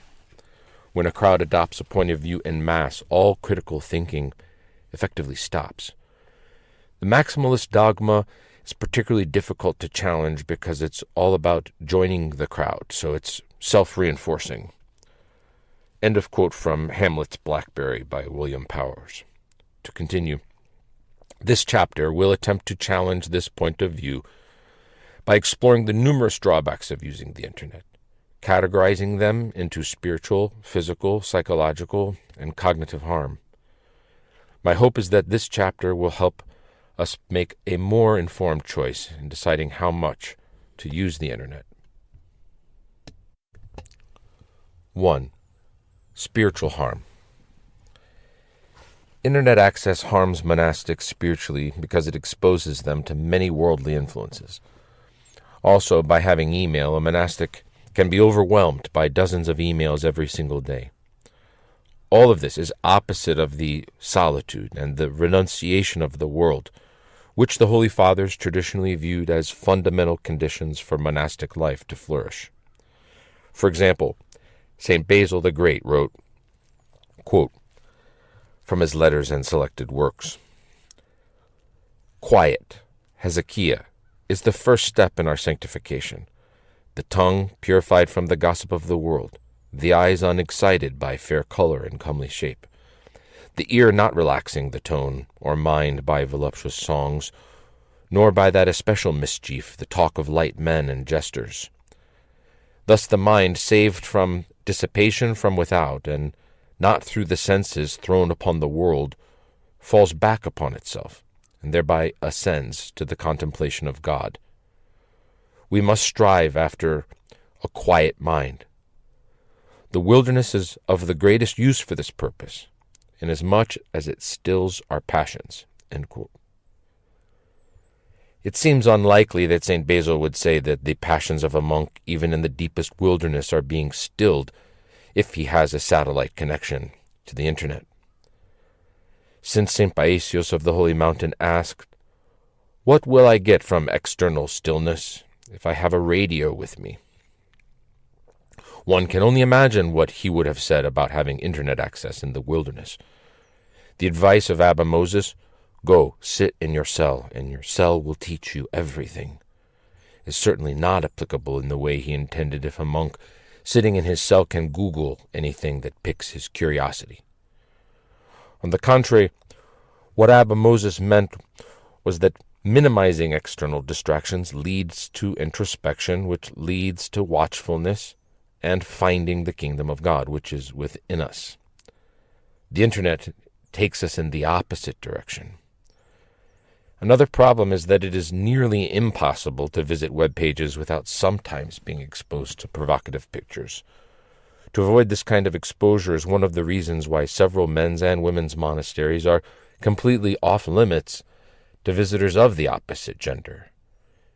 For seeing begets desire, according to the maxim of the Hellenic philosophers quoted by St. Nicodemus of the Holy Mountain. Thus, monastics in such monasteries who use the internet will be negating the benefit they would have had from their isolation. As Patriarch Kirill of Moscow pointed out, quote, "Many monks act, in my view, quite unreasonably. On the one hand, they leave the world in order to create favorable conditions for salvation, and on the other hand, they take their mobile telephone and start to enter the internet, whereas we know there is a large number of sinful and tempting things." End quote. St. Gregory Palamas expressed this same sentiment to his fellow monks centuries before it was possible to leave one's monastery by going online. Quote, "What good does it do us to take flight from the world once and for all and find refuge in houses of prayer consecrated to God, but then to leave them daily and become involved in the world again? Tell me how, if you love frequenting the town squares, you will avoid the incentives to passions which bring about the death of the soul, separating a man from God. The death comes upon us through our senses, as if through windows within us." End quote. When we are online, our senses of seeing and hearing are wide open windows to deadly spiritual influences. Dr. Jean-Claude Larcher elaborates on what these deadly spiritual influences are that tempt us. Quote from the New Media Epidemic, the undermining of society, family, and our own soul. Jordanville Holy Trinity Publications. Quote, "The new media are always a temptation to turn from the task in hand, and also from our neighbor, our own spiritual benefit, and from God himself. The companies that manage the internet organize it so that the user sees as much as possible of everything to which he is easily tempted. If we review the basic list of all the passions compiled by Eastern Christian tradition to guide man in his spiritual progress, we can see that there is not one to which the new media cannot tempt us, and that they cannot arouse, feed, maintain, or develop. They are as follows: love of the belly, or gluttony; avarice, or the love of money, and the desire to acquire more goods and money; lust, or attachment to sexual pleasure; anger, which includes all forms of aggression; fearfulness, which includes disquiet and anxiety; sadness, the state of dissatisfaction; disgust, laziness, and instability; self-love, vanity or vainglory, and pride. Pride and vanity are reinforced by counting the likes received and by showing that one can collect more followers on Twitter or likes from the so-called friends of Facebook than the next man. Those who use Facebook tend to show a flattering image of themselves which surpasses reality. Their faults are erased and their qualities exaggerated. They even claim qualities that they never had. This has a bad effect not just on themselves, but on others who may feel put down by the outrageous exaggeration they see in the images that they take to be true.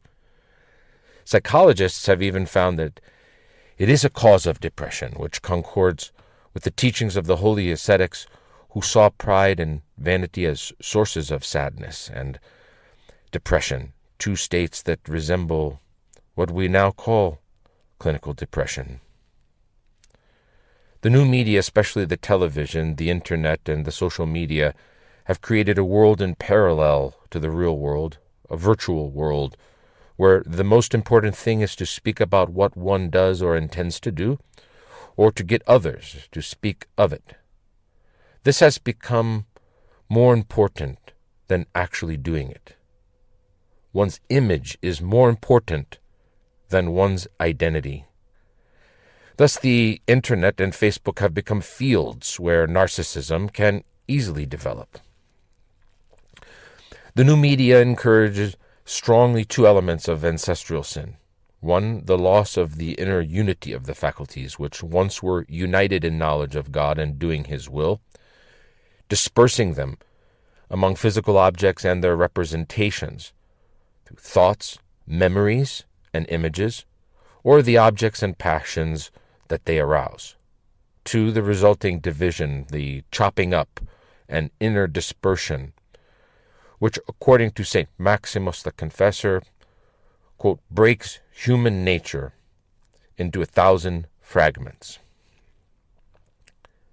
As other holy ascetics have said, the intelligence is then constantly distracted, floating, erring, and wandering here and there in a state of permanent agitation, quite the opposite of the deep peace it experienced in its former contemplation. The thoughts that once were united and concentrated become manifold and multifarious, spreading out in a ceaseless flow. They divide and disperse, leaking out in every direction, dragging and dividing the whole being of man in their wake. This leads St. Maximus the Confessor to speak of, quote, the scattering of the soul amongst outer forms according to the appearance of sensory things, end quote. For the soul becomes multiple in the image of this sensory multiplicity that paradoxically she has created for herself, and which is simply an illusion arising from her incapacity to perceive the objective unity of beings through her ignorance of the relation to the one God in their origins and their end. Once the intelligence becomes dispersed and divided among the swarm of thoughts and sensations that it has engendered, all the faculties simply follow. Stirred up and excited by a multitude of passions, they pull in many directions, often opposed at once, and make a man a being divided at every level. This process of the fall of man, described by the Church Fathers of late antiquity, continues today faster than ever, driven on by the new media, end quote. From pages 151 to 152, Larcher. To continue. A further problem with internet access is that it intensifies the temptation for us to waste time. As Dr. Larcher points out, quote, the new media are a source of distraction and entertainment far beyond anything known in the past, since they can be permanent and limitless. Formerly, someone who sought entertainment had to make a physical and psychological effort to move to the right place and pay the price demanded. The television and internet bring it all into the home, offering a huge choice that requires no effort of any kind to be accessed. The new media bring into the home a host of amusements that allow the real world to be forgotten with all its difficulties. They facilitate diversions in the sense Pascal gave to this word. They turn one's attention from one's own existential poverty and the anguish that it arouses. End quote from Larcher. It is precisely this painful awareness of one's own existential poverty that can lead one to repentance prayer and a search for deeper existential meaning. Thus, the internet fosters escapism, which the Oxford English Dictionary defines as, quote, the tendency to seek or the practice of seeking distraction from what normally has to be endured.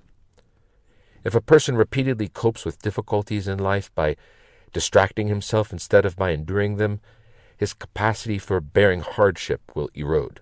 Such a person will lack the fortitude to deal with unpleasant things in life, making him impatient. Surprisingly, a study published in the Journal of the Association for Consumer Research found that our working memory and problem-solving skills are reduced by the mere presence of a cell phone in the same room, even when it is turned off and out of sight, if the person knows it is there. More seriously, its presence degrades the quality of the connection between people. As Sherry Turkle wrote, quote, studies show that the mere presence of a phone on the table, even if a phone is turned off, changes what people talk about. If we think we might be interrupted, we keep conversations light on topics of little controversy or consequence. And conversations with phones on the landscape block empathetic connection. If two people are speaking and there is a phone on a nearby desk, each feels less connected to the other than when there is no phone present. Even a silent phone disconnects us. End quote. From her book, Reclaiming Conversation, page 21, Turkle. To continue, something analogous happens also in the spiritual plane. In the experience of us monks and nuns on the remote islands in Alaska, we have observed a tangible difference in the spiritual, quote, feeling or atmosphere of our monasteries when no devices are present that can connect to the internet. One of the monastics here described this feeling as a sense of inner freedom and, quote, as if a hazy cloud over my soul has lifted. It should be no surprise that the internet creates a, quote, hazy cloud, considering that it puts us repeatedly into an excited and distracted state that is the opposite of the quiet and focused state that is conducive to prayer. Dr. Larche elaborates on this concept. To quote from the New Media Epidemic, page 98, the hyper-relational nature of the new media is to some extent dangerous for the personality.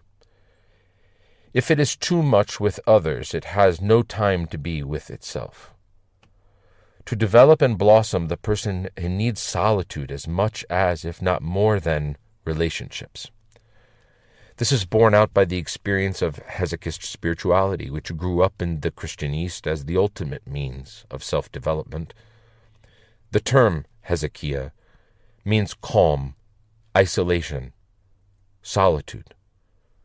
Psychiatrists are aware of many cases of emotional collapse, which are often marked by symptoms of depression and are caused by self-forgetfulness in people who are totally immersed in social activities. They also know the importance of solitude for self-construction through facing up to oneself. This is what Pascal emphasized long ago when he said, quote, all the troubles of men come from only one thing, which is that they do not know how to dwell at rest in a room. The new media destroy what the Eastern spiritual tradition refers to as Hesychia.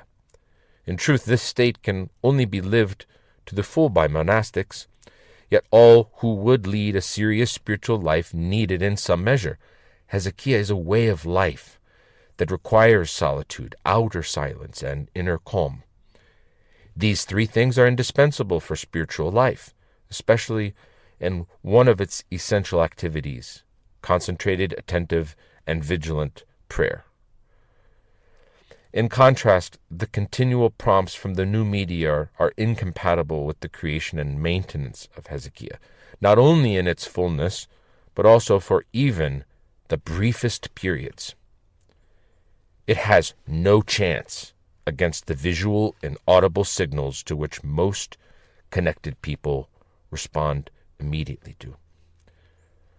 Those who use the new media lose the initiative in their inner life and can no longer manage it. They're always on the watch for external stimuli.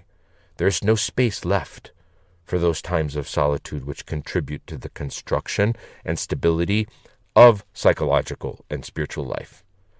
There are no more times for the silence that is required for deep thought and the contemplation that nourishes spiritual life.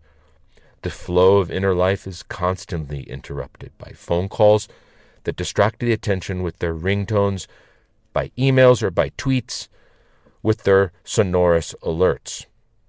The habit of immediately reacting and replying further fragments inner life and turns the life of the soul into a chain of inarticulate events.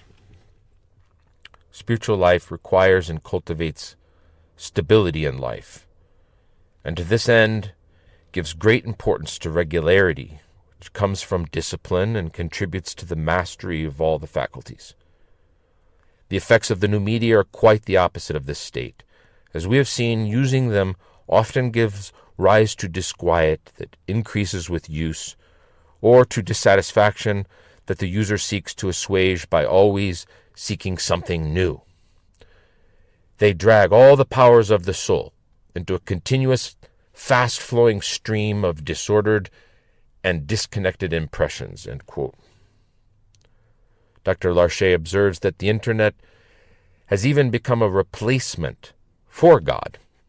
He wrote, quote, "Many users give the new media a central place in their lives, the place that God should occupy in the normal religious life of the faithful.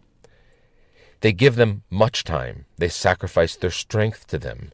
They give up many things for them in what resembles a kind of detachment.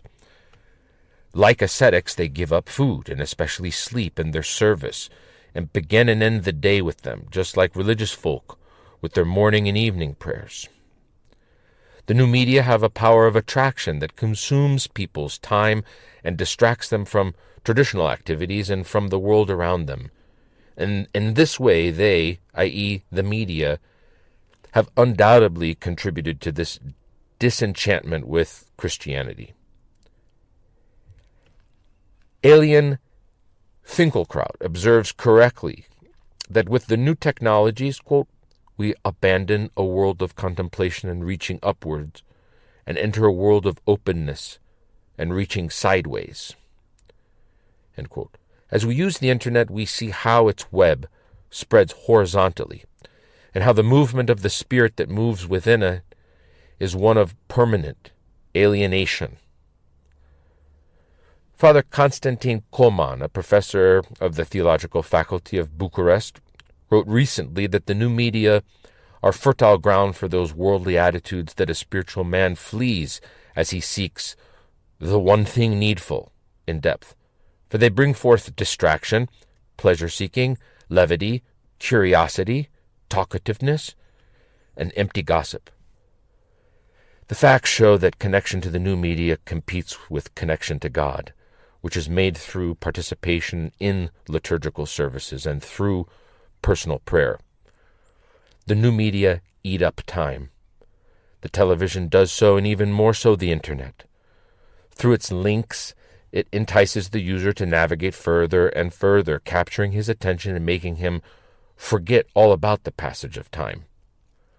Anyone who has used the Internet has often found that a search that should have been quick took far longer than intended. In this competition between connections, the new media wins, hands down. In spite of all the love we may have for Him, to connect with God, we must make an effort to withdraw from our environment and from our own thoughts in the widest sense, including reasoning, imagination, memories, desires, etc., and be vigilant, watchful, and attentive. Navigating the Internet is easy. It is enough to let oneself go to plunge into a pleasant world that always assuages our desires and passions. Moreover, there is a sense of total freedom, whereas to relate to God within the framework of serious and sincere religious practice implies permanent regularity and discipline.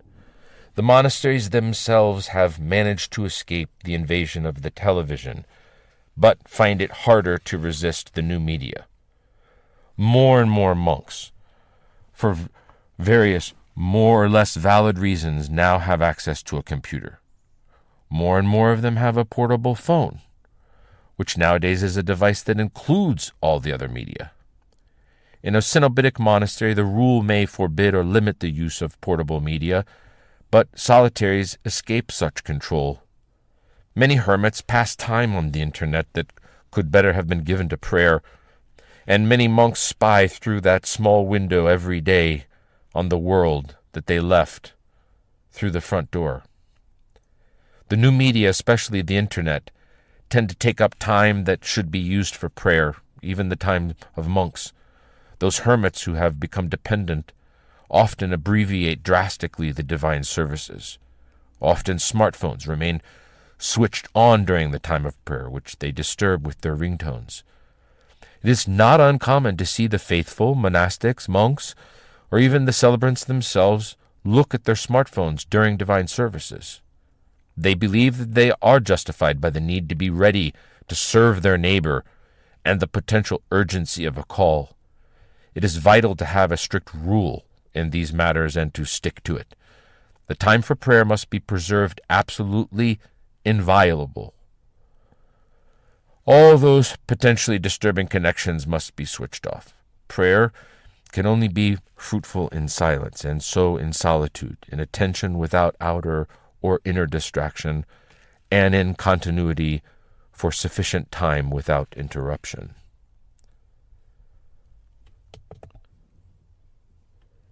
To continue, the distractions caused by internet access are a serious spiritual problem.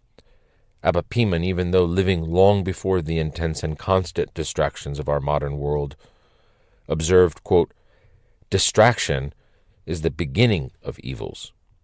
Unquote. One could only imagine what he might say today. Elder Emilianos also observed how pernicious the temptation for distraction is. He wrote in The Authentic Seal, quote, "The most dreadful enemy created by post-industrial culture, the culture of information, technology, and the image is cunning distraction.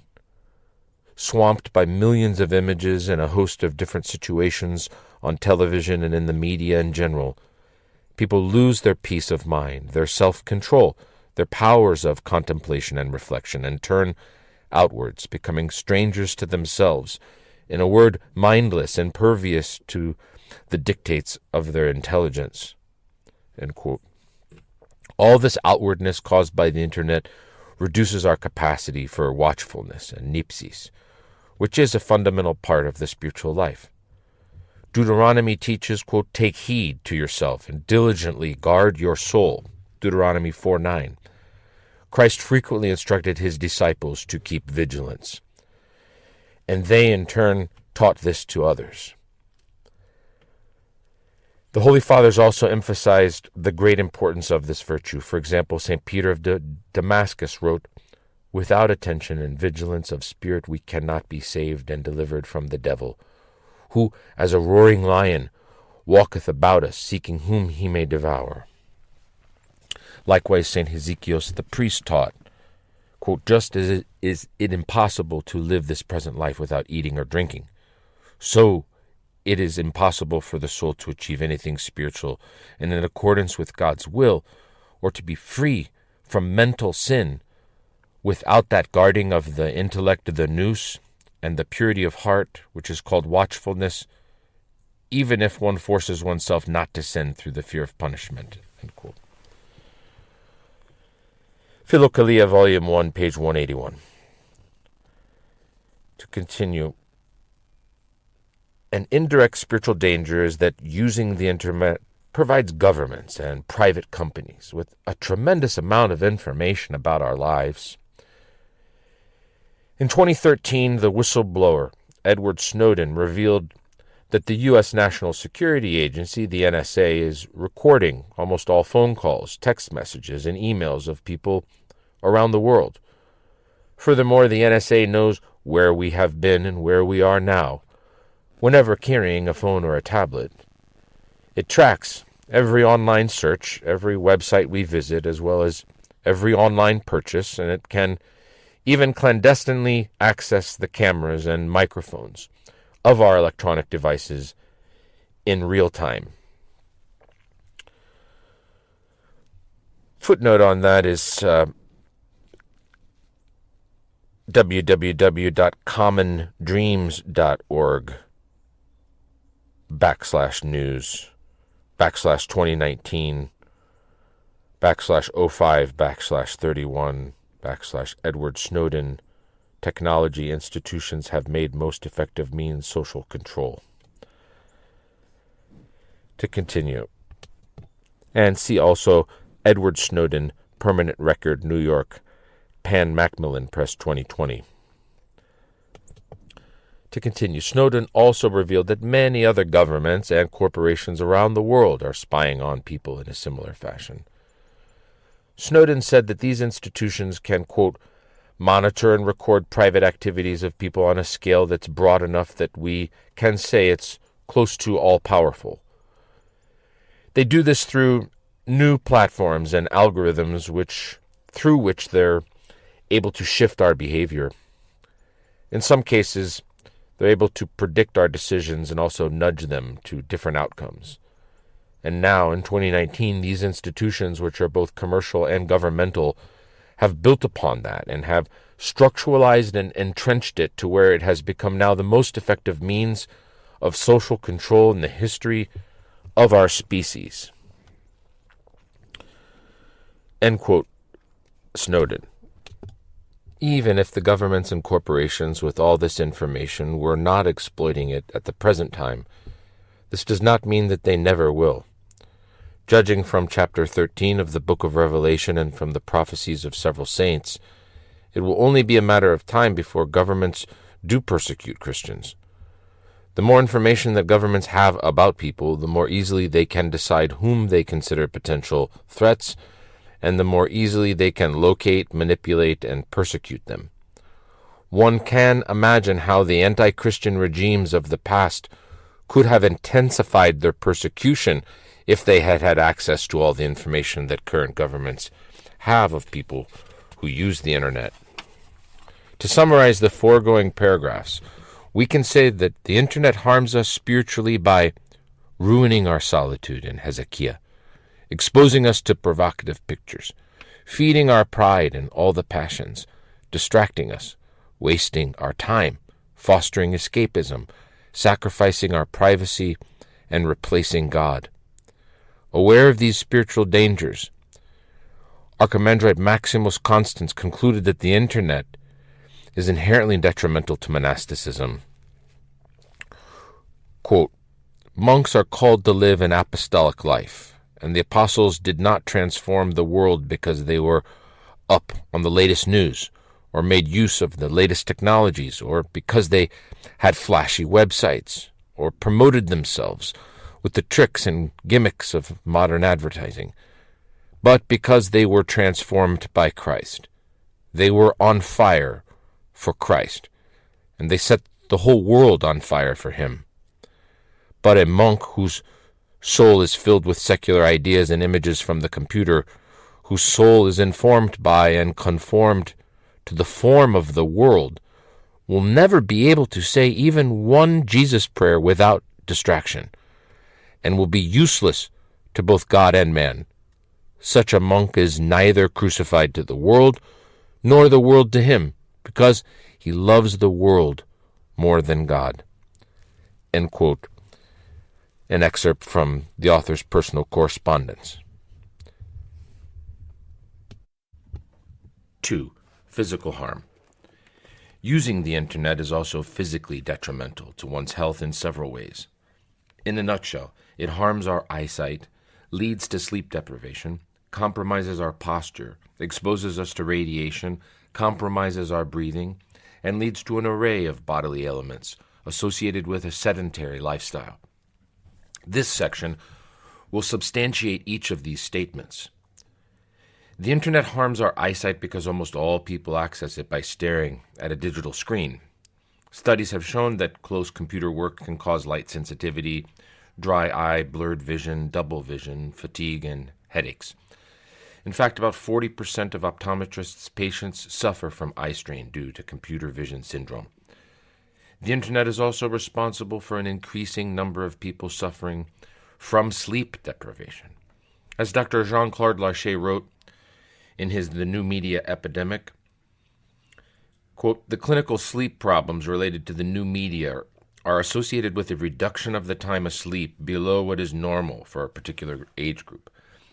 This is not necessarily due to addiction, but may simply be caused by the need to view a late-night program to the end, the need to consult the internet late at night, or the need to finish off email and SMS correspondence. The result is tiredness upon waking in the morning, which continues throughout the day," end quote. Most people using the internet are doing so in a position that compromises their posture, especially when they're using a small device such as a tablet or a smartphone. Instead of a monitor mounted at an ergonomically ideal position, the device is typically held or placed far below eye level. This encourages the head to protrude and tilt downward, which increases the pressure on the neck's muscles, tendons, and ligaments as much as fivefold, depending on how bent the neck is. Since the neck is not able to withstand this amount of pressure over a prolonged period, it causes text neck or tech neck, so called because this is the position in which most people send texts and use the internet. According to Dr. David DeWitt, quote, "Text neck typically begins as a relatively mild ache in the neck or upper back. If not addressed, the continued forward head posture and hunched shoulders may worsen over time, which could lead to even more pain and reduced mobility in the neck, upper back, and shoulders.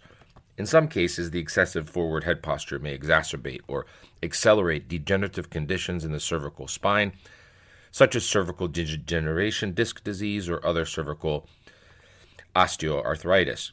Touchscreens, the element may bring shoulders and head further forward." End of quote.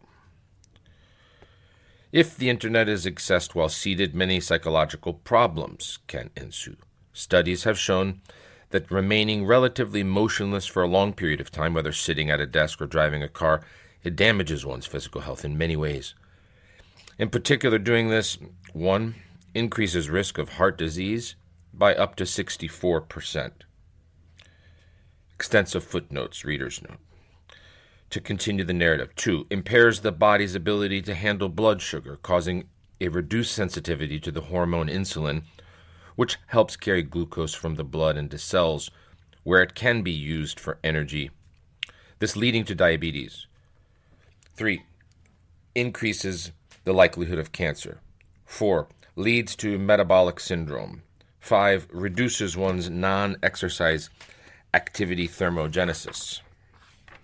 6, slows the clearance of fat from the bloodstream and decreases the effect of insulin. 7, increases all-cause mortality by 7%.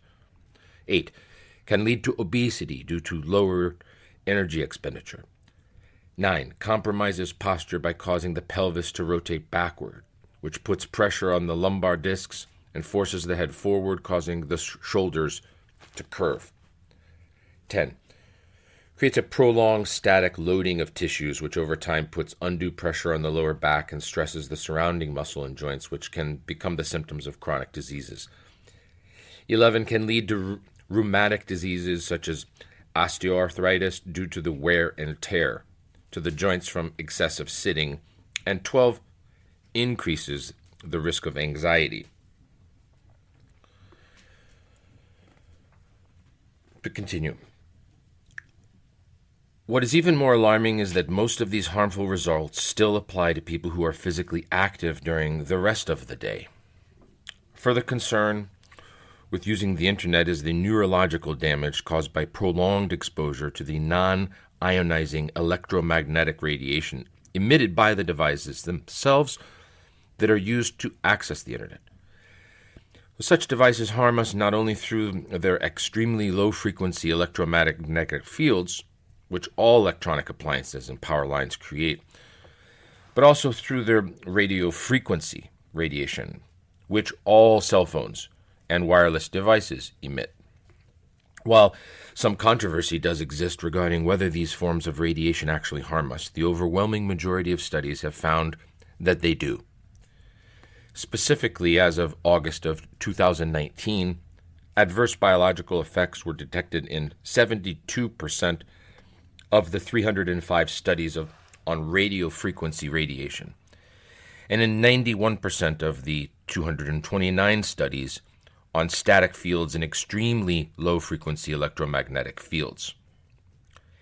The adverse effects found in these studies include, quote, cancer, Alzheimer's, ALS or Lou Gehrig's disease, autism, male infertility, miscarriage, insomnia, allergic and inflammatory responses, heart palpitations and arrhythmias, memory loss, concentration, attention issues, and more, end quote. Furthermore, some studies suggest that the radiation from Wi-Fi can cause interruption of the brain glucose metabolism, increased permeability of the blood-brain barrier, interruption of cell metabolism, and breaks in DNA chains. One final way the internet can harm our physical health is through a phenomenon called email apnea or screen apnea. Linda Stone, a researcher and former executive at Apple and Microsoft, found that most people, about 80%, unconsciously hold their breath or breathe shallowly when responding to emailing or texting. This is serious because, according to the research done by Dr. Margaret Chesney and Dr. David Anderson, quote, holding one's breath contributes to stress-related diseases and distributes the body's balance of oxygen, carbon dioxide, and nitric oxide, which help keep the immune system strong, fight infection, and mediate inflammation. It can affect our well-being and our ability to work effectively. Shallow breathing can also trigger a sympathetic nervous system, a fight or flight response. If we stay in this state of emergency breathing and hyperarousal for extended periods of time, and can not only impact sleep, memory, and learning, but also exacerbate anxiety and depression, end quote. Fortunately, there are some ways to mitigate the psychological harm caused by the internet. To protect your eyes from strain when working with screens, the American Academy of Ophthalmology recommends, quote, sit about 25 inches arm's length from the computer screen. Reduce screen glare by using a matte screen filter if needed. Take regular breaks using the 20-20-20 rule. That is, every 20 minutes, shift your eyes to look at an object at least 20 feet away for at least 20 seconds. When your eyes feel dry, use artificial tears to refresh them. Adjust your room lighting and try increasing the contrast on your screen to reduce eye strain, end of quote. To help keep a healthy posture, it is best to mount the digital screen at or slightly below eye level. It is also helpful to shift periodically between standing and sitting, but standing most of the time. Adjustable height desks allow one to work while standing or sitting, and anti-fatigue standing mats enable one to stand for long periods of time while also improving blood circulation and reducing muscle strain. Screen apnea can be avoided by being conscious of your breathing and by acquiring the habit of breathing deeply with your diaphragm. The effects of exposure to electromagnetic radiation can be somewhat reduced by keeping electronic devices as far away from your body as possible and by keeping your body electrically grounded when using them.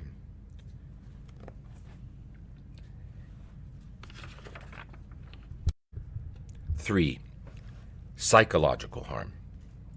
The third category of harm ensuing from the internet usage is psychological. Specifically, the internet harms our mental health by leading to depression, reducing our ability to empathize, increasing stress, impoverishing the quality of human connections, reducing productivity, and encouraging addictions. This section will address each of these issues. While it is true that the internet does enable people to communicate more, studies have shown that this form of communication, it's too shallow to satisfy our need for human connection. One such study by the University of Michigan found that, quote, frequent phone calls, emails, and other types of communication had no effect on reducing a person's risk for depression, whereas having face-to-face interactions regularly does reduce the likelihood for depression. Since these healthy face-to-face interactions are increasingly being replaced by shallower digital communications, the result is increasing levels of depression in modern society. Sherry Turkle pointed out several advantages of face-to-face conversations as opposed to digital ones. To quote, "Humans require authentic face-to-face connections to understand and relate to each other. Digital communication does not provide the vulnerability and real-time responsiveness required for key social abilities to manifest. Many studies demonstrate that cell phones diminish conversations' topical depth, their length, and corresponding feelings of closeness, empathy, and trust. Face-to-face conversations unfold slowly. It teaches patience. We attend to tone and nuance. When we communicate on our digital devices, we learn different habits. As we ramp up the volume and velocity of our online connections, we want immediately answers. In order to get them, we ask simpler questions. We dumb down our communications, even on the most important matters." Astushi Senju, a cognitive neuroscientist, showed that the parts of the brain that allow us to process another person's feelings and intentions are activated by eye contact. Emoticons on texts and emails, Senju found, don't have the same effect. He says a richer mode of communication is possible right after making eye contact. It amplifies your ability to compute all the signals, so you're able to read the other person's brain. When you speak to people in person, you're forced to recognize their full human reality, which is where empathy begins. To continue, not only does internet communication encourage superficial relationships, but it also easily leads to misunderstandings. Researchers asked participants in a study to send either serious or sarcastic email to others. While 80% of email senders thought their tone could be readily identified, recipients correctly identified the tone only half the time. Even worse, the recipients believed they could accurately interpret the sender's tone 90% of the time. Overconfidence in our own ability to communicate and interpret emotional tone via email can lead us to take serious offense when none is intended. Even worse, because email is rapid and we cannot see the immediate reaction of the recipient, misinterpretations can lead to hasty, tactless responses. Yet, if you don't quickly respond enough to an email, you run the risk of offending the sender. A 2006 Cisco research paper concluded that failing to respond to a sender can lead to a swift breakdown in trust. Although using the internet enables tasks to be done faster, there are invisible costs for this speed. Dr. Larche observes, quote again from the New Media Epidemic, page 24, "It is by no means sure that the media, e.g. the internet, make us gain time. Shortening time makes it pass more quickly, so we have less of it, as each activity is lived less intensely. Moreover, the new media multiply the tasks we may perform, leaving us too little time for all of them. By not having to wait, we gain time, but we lose the psychological and spiritual benefits of waiting. Patience, the increase of desire and joy, and the feelings that come from delayed satisfaction. We feel more joy when we arrive at a mountaintop on foot than we are just left there by a helicopter." End of quote. Not only are we losing the joy of deeper satisfaction, but we are also being poisoned and spoiled by the instant gratification of having immediate access to almost anything. Our holy elder Amelia Nos of Simonopetra observed, quote, "Anyone who is able to satisfy his needs, and especially if he can do so immediately, becomes very callous toward God and his fellow man." End of quote. Dr. Larcher explained the mechanism behind this phenomenon. Larcher writes, quote, "In human life, there is no pleasure without pain, no joy without sadness, no happiness without suffering, no enjoyment without frustration, and no satisfaction without expectation. These things are well known to psychologists and to writers and mystics.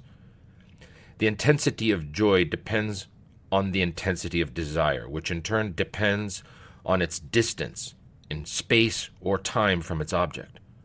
A world where, in reality or virtually, the magic of the internet provides everything at once becomes a world bereft of true desire, a world without pleasure or joy, without happiness or enjoyment." End of quote, page 29, The New Media Epidemic. A further drawback of the internet's speed is increased stress. Dr. Larcher explained, quote, "Any request that reaches its destination quickly requires an equally rapid reply. This insistence on an instant reaction, implicit in modern communications, clearly stresses the person at the receiving end.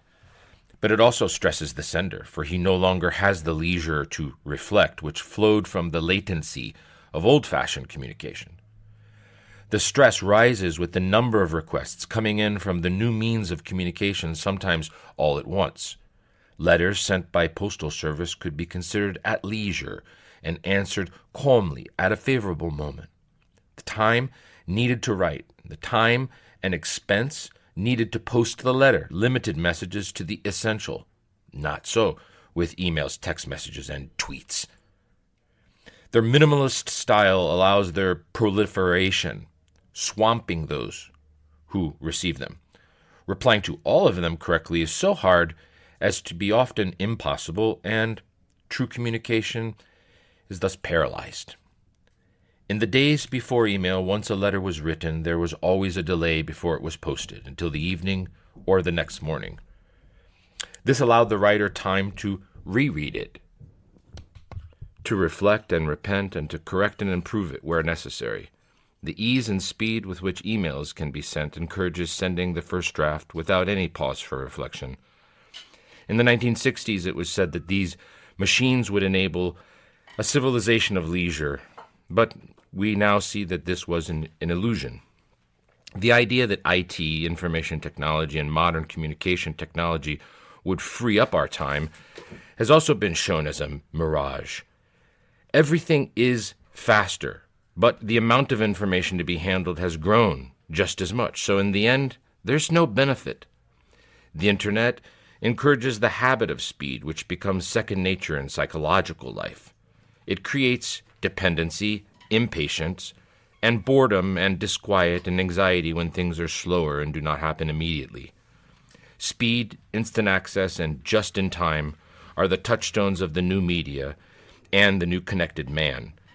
And speeding up each task along with multitasking creates a way of life with no dead time. But paradoxically, eliminating dead time removes time for living. Man cannot live to the full when he stifles his consciousness with unceasing activity. No more can he live fully in the giddiness of speed or by surfing the web where he forgets himself, cut off from reality. Man absolutely needs silence, solitude, and calm to maintain his equilibrium and to be fulfilled. Dead time is where man can take care of himself, can reflect freely, meditate, contemplate, and pray. This is the time he can devote to those dear to him and nourish a true relationship with them. End quote again, Dr. Jean-Claude Larcher. Scientific studies have reached the same conclusion that we have a fundamental need for quiet.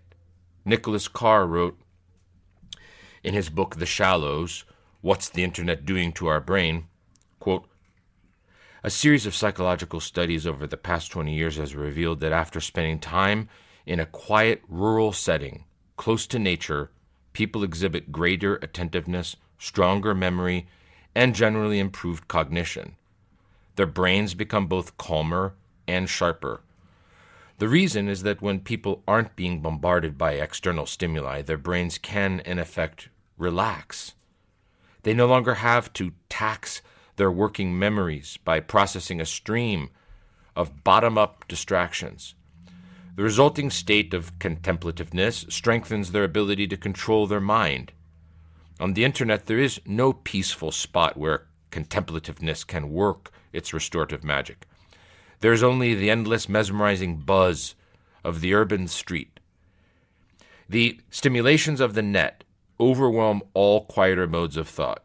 One of the greatest dangers we face as we automate the work of our minds, as we cede control over the flow of our thoughts and memories to a powerful electronic system, is a slow erosion of our humanness and our humanity. End quote, pages 219 to 220 of The Shallows by Nicholas Carr. To continue, solitude is a key ingredient for psychological health. The decades-long research of Sherry Turkle on the social effects of digital communication led her to conclude, quote, the capacity for solitude is a cornerstone for the capacity for relationship. Only when we can gather ourselves can we turn to others and really hear what they have to say, really hear who they are. If you don't teach your children to be alone, they'll only know how to be lonely. End quote. In order to achieve greater solitude, we must distance ourselves from distractions. Commenting on one of Plato's writings, William Powers points out, in Hamlet's Blackberry, quote, in Phaedrus, Plato establishes a basic principle on which to build a new way of thinking about digital connectedness. In a busy world, the path to depth and fulfillment begins with distance, because when we're alone, our thoughts and feelings are oriented inward, and experience tends to be relatively quiet and slow. In contrast, in a crowd, whether physical or virtual, our orientation is more external, simply because there's more happening, more depends on our attention. The more we connect online, the more our thoughts lean outward. There's a preoccupation with what's going on out there in the bustling other world rather than in here with yourself and those right around you. What was once exterior and far away is now easily accessible, and this carries a sense of obligation or duty. In addition, outwardness offers something more potent than mere duty. That is self-affirmation, demonstrable evidence of one's existence and impact on the world. In less connected times, human beings were forced to shape their own interior sense of identity and worth, to become self-sufficient. By virtue of its interactivity, the digital medium is a source of constant confirmation that, yes, you do indeed exist and matter. However, the external validation provided by incoming messages and the number of times one's name appears in search results is not as trustworthy or stable as the kind that comes from the inside. End of quote. 20th century philosopher and theologian Paul Tillich pointed out that our language, quote, has created the word loneliness to express the pain of being alone, and it has created the word solitude to express the glory of being alone. Commenting on this, William Powers added, quote, the best kind of aloneness is expansive and generous. To enjoy your own company is to be at ease not just with yourself, but with everyone and everything in the universe. When you're inwardly content, you don't need others to prop you up so you can think about them more freely and generously. Paradoxically enough, separation is the way to empathy. In solitude, we meet not just ourselves, but all other selves, and it turns out we hardly knew them. End quote. The state of distraction fostered by the internet harms even our ability to show compassion. Sherry Turkle wrote again, quote, in 2010, a team at the University of Michigan put together the findings of 72 studies conducted over a 30-year period and found a 40% decline in the markers for empathy. That is, the measured as the ability to recognize and identify the feelings of others among their fellow college students. Most of the decline took place after the year 2000, which led the researchers to link it to the new presence of digital communications. Likewise, a study done in 2009 found a connection between distractions from digital technology and a loss of empathy. It concluded, quote, the more distracted we become, the less able we are to experience the subtlest, most distinctive forms of empathy, compassion, and other emotions. It would not be rash to suggest that as the net reroutes our vital paths and diminishes our capacity for contemplation, it is altering the depth of our emotions as well as our thoughts. End quote. From Carr, The Shallows, page 221, to continue. Dr. Larcher explains how this happens. Quote, certain analysts have found that the emotions of those who use the new media are enhanced by their affections, especially their powers of empathy and compassion, are diminished. This is due to the new media's speed, the rapid reactions required of their users, and to the near endemic state of distraction that they provoke. Studies show that normally, from his own experience of physical pain, a person is able to feel compassion immediately for another who suffers in the same way.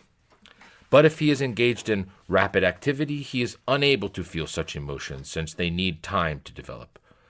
According to one of these researchers, even personal morality is compromised by most activities with the new media.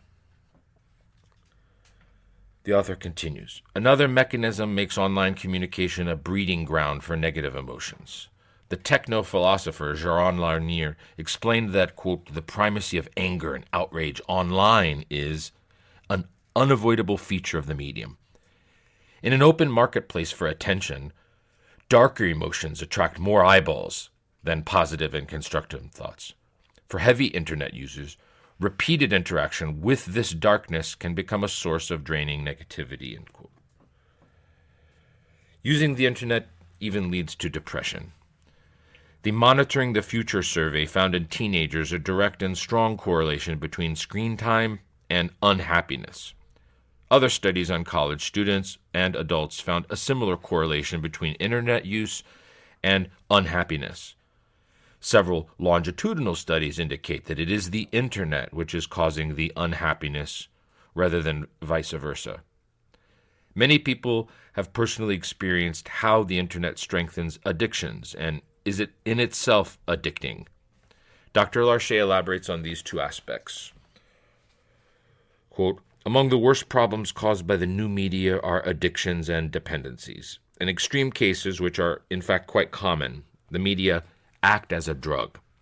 Many people today are driven to use them in the same way as others are driven to use traditional narcotics and are dependent in the same way. When speaking of addiction, cyber addiction must be distinguished from cyber-assisted addiction. Cyber addiction itself is an addiction to certain means of communication, especially the internet and social media. Those who suffer from cyber-assisted addiction are not addicted to the new medium themselves, but to the realities to which they give quick, easy, and unlimited access. That is, online games, online sex, compulsive purchases, etc. As the psychiatrists Michel Hautefeuille and Dan Villay have remarked, the internet, is the dream tool for someone drawn to addiction. It can provide whatever attracts the addict. The worst kinds of addiction cause other tasks and relationships which make up social life to be abandoned for much of the day. The worst kinds of addictions to the new media should not blind us to its milder forms that still have negative effects on psychological life. Nowadays, many users of the new media are addicts without realizing it. They tend to see their dependency as unimportant compared to the worst addictions. Addiction in all its forms is marked by dependency of different degrees. It consists of a more or less irresistible attraction that indicates a more or less pressing need, whose satisfaction brings a more or less conscious pleasure. If left unsatisfied, it brings frustration, a feeling of missing out that gives rise to a more or less intense feeling of mental suffering. Apart from these inner gauges, the strength of addiction can be measured by the degree to which it degrades adaptation to society and presence therein. First in the family, then in school or work, and finally in relationships in general. End of quote. social media have actually been designed to foster behavioral addictions.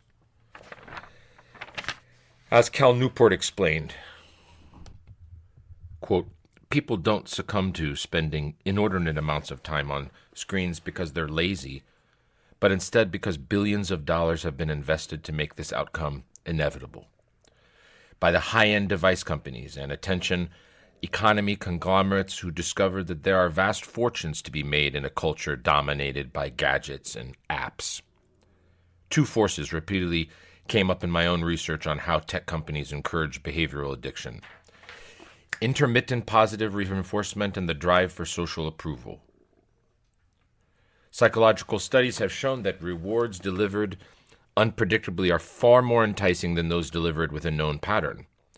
Something about unpredictability releases more dopamine, a key neurotransmitter for regulating our sense of craving.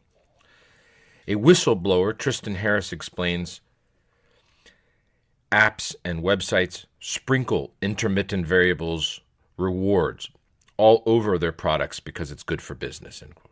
Sean Parker, the founding president of Facebook, admitted, quote, the thought process that went into building these applications, Facebook being the first of them, was all about how do we consume as much of your time and conscious attention as possible.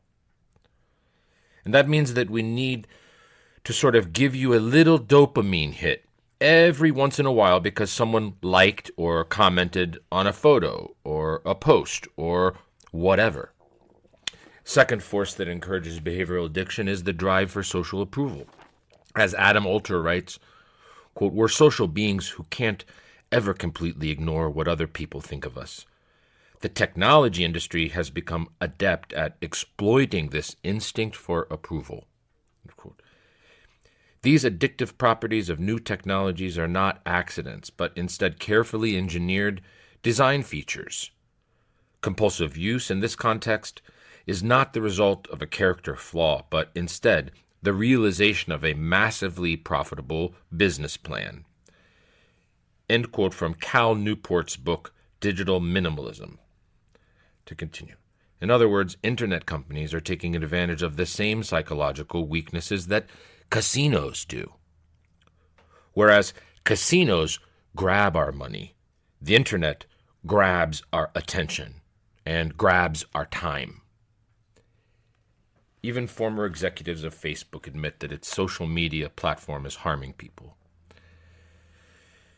Chamath Palihapitiya, a former vice president for user growth at Facebook, said, quote, the short-term, dopamine-driven feedback loops that we have created are destroying how society works.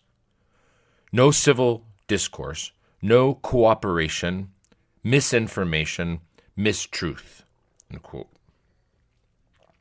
Sean Parker, the founding president of Facebook, considers himself, quote, something of a conscientious objector to using social media, for they exploit a vulnerability in human psychology by creating a social validation feedback loop. It literally changes your relationships with society and with each other. It probably interferes with productivity in weird ways. God only knows what it's doing to our children's brains. End quote. One thing it might be doing to children's brains is causing so-called ADHD, attention deficit hyperactivity disorder. According to Simon Sinek, who said, quote, the number of children diagnosed with attention deficit hyperactivity disorder shot up 66% between the years 2000 and 2010 and continued to rise between 2011 and 2014. Why the sudden and huge spike in frontal lobe dysfunction over the course of a decade? What I believe is likely happening is that more young people are developing an addiction to distraction, or rather to the dopamine-producing effects of the digital technologies and online activities that are distracting them. Digital technologies are creating attention deficits not only in children, but also in adults. William Powers, in his book Hamlet's Blackberry, writes, quote, novel psychological conditions and behaviors that some experts attribute to digital overload include attention deficit trait.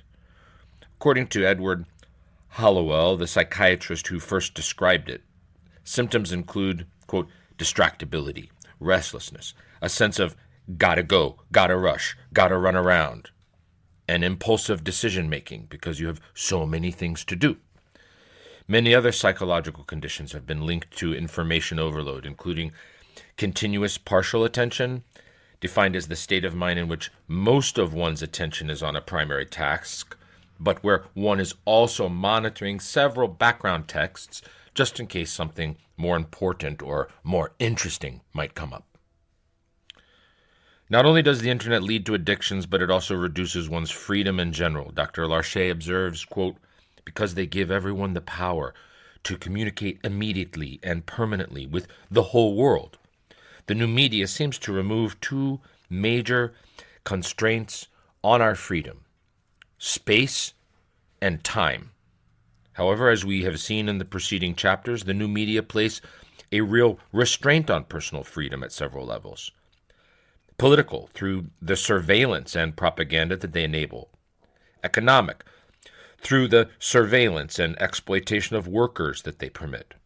And social, through the abolition of the boundary between public and private life that they bring about.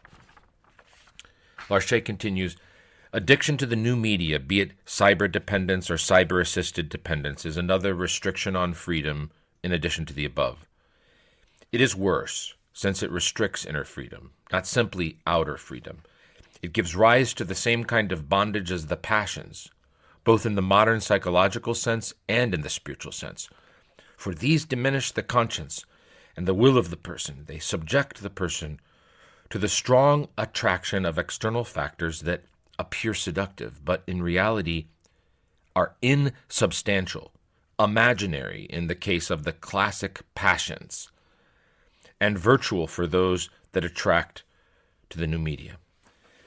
They also act on him through external mechanisms that marshal his energy and disperse his powers in a stream without substance and without consistency. End of quote. Dr. Jean-Claude Larcher, The New Media Epidemic. End of General Monastery Issues, Internet, Part 3, Psychological Harm. 4. Cognitive harm. Finally, using the internet impairs our cognitive health by diminishing our ability to concentrate and think deeply, restricting our inner freedom, hampering creativity, encouraging mental laziness, and leading to cognitive overload. We shall explore each of these problems in this section. Harm of this nature is particularly insidious because it is not immediately evident. Just as St. Paisios of the Holy Mountain observed that modern appliances make us physically lazy, Dr. Larcher observes how the internet harms our mental health by enabling the mind to become lazy. Quote, computers have changed memory into a mere index and intelligence into the simple capacity of using this index. In fact, it leaves the memory empty of any significant content. Rather than memorizing information, we now store it digitally and just remember what we stored. Because this external store of information exists, we refer to it every time we need something stored on the web. And so we no longer use our own faculty of memory and recall. With calculators integrated into every smartphone, we often become incapable of the simplest operations of arithmetic, let alone the more complex, such as long division or the extraction of square roots that once could be done by anyone who had finished primary school.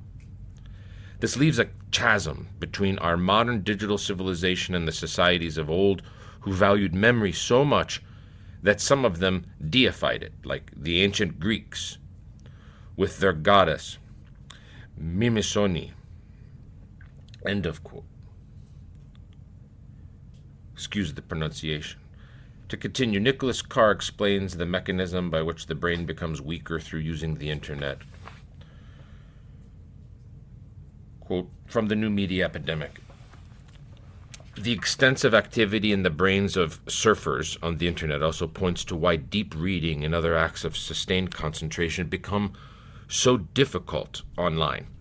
The need to evaluate links and make related navigational choices, while also processing a multiplicity of fleeting sensory stimuli, requires constant mental coordination and decision-making, distracting the brain from the work of interpreting text or other information. Whenever we, as readers, come upon a link, we have to pause for at least a split second to allow our prefrontal cortex to evaluate whether or not we should click on it. The redirection of our mental resources from reading words to making judgments may be imperceptible to us. Our brains are quick, but it's been shown to impede comprehension and retention, particularly when it's repeated frequently. As the executive functions of the prefrontal cortex kick in, our brains become not only exercised but overtaxed. In reading online, we sacrifice the facility that makes deep reading possible. Our ability to make the rich mental connections that form when we read deeply and without distraction remains largely disengaged. The key to memory consolidation is attentiveness. Storing explicit memories, and equally important, forming connections between them requires strong mental concentration, amplified by repetition or by intense intellectual or emotional engagement. The sharper the attention, the sharper the memory. If we're unable to attend to the information in our working memory, the information lasts only as long as the neurons that hold it maintain their electric charge, a few seconds at best. The influx of competing messages that we receive whenever we go online not only overloads our working memory, it makes it much harder for our frontal lobes to concentrate our attention on any one thing. The neurological process of memory consolidation can't even get started. And thanks once again to the plasticity of our neural pathways, the more we use the web, the more we train our brain to be distracted, to process information very quickly and very efficiently, but without sustained attention. That helps explain why many of us find it hard to concentrate even when we're away from our computers. Our brains become adept at forgetting, inept at remembering. As the time we spend hopping across links crowds out the time we devote to quiet reflection and contemplation, the circuits that support those old intellectual functions and pursuits weaken and begin to break apart." End quote. This means that even if we are reading spiritual texts online, we will be unable to derive the full benefit from them due to the distractions.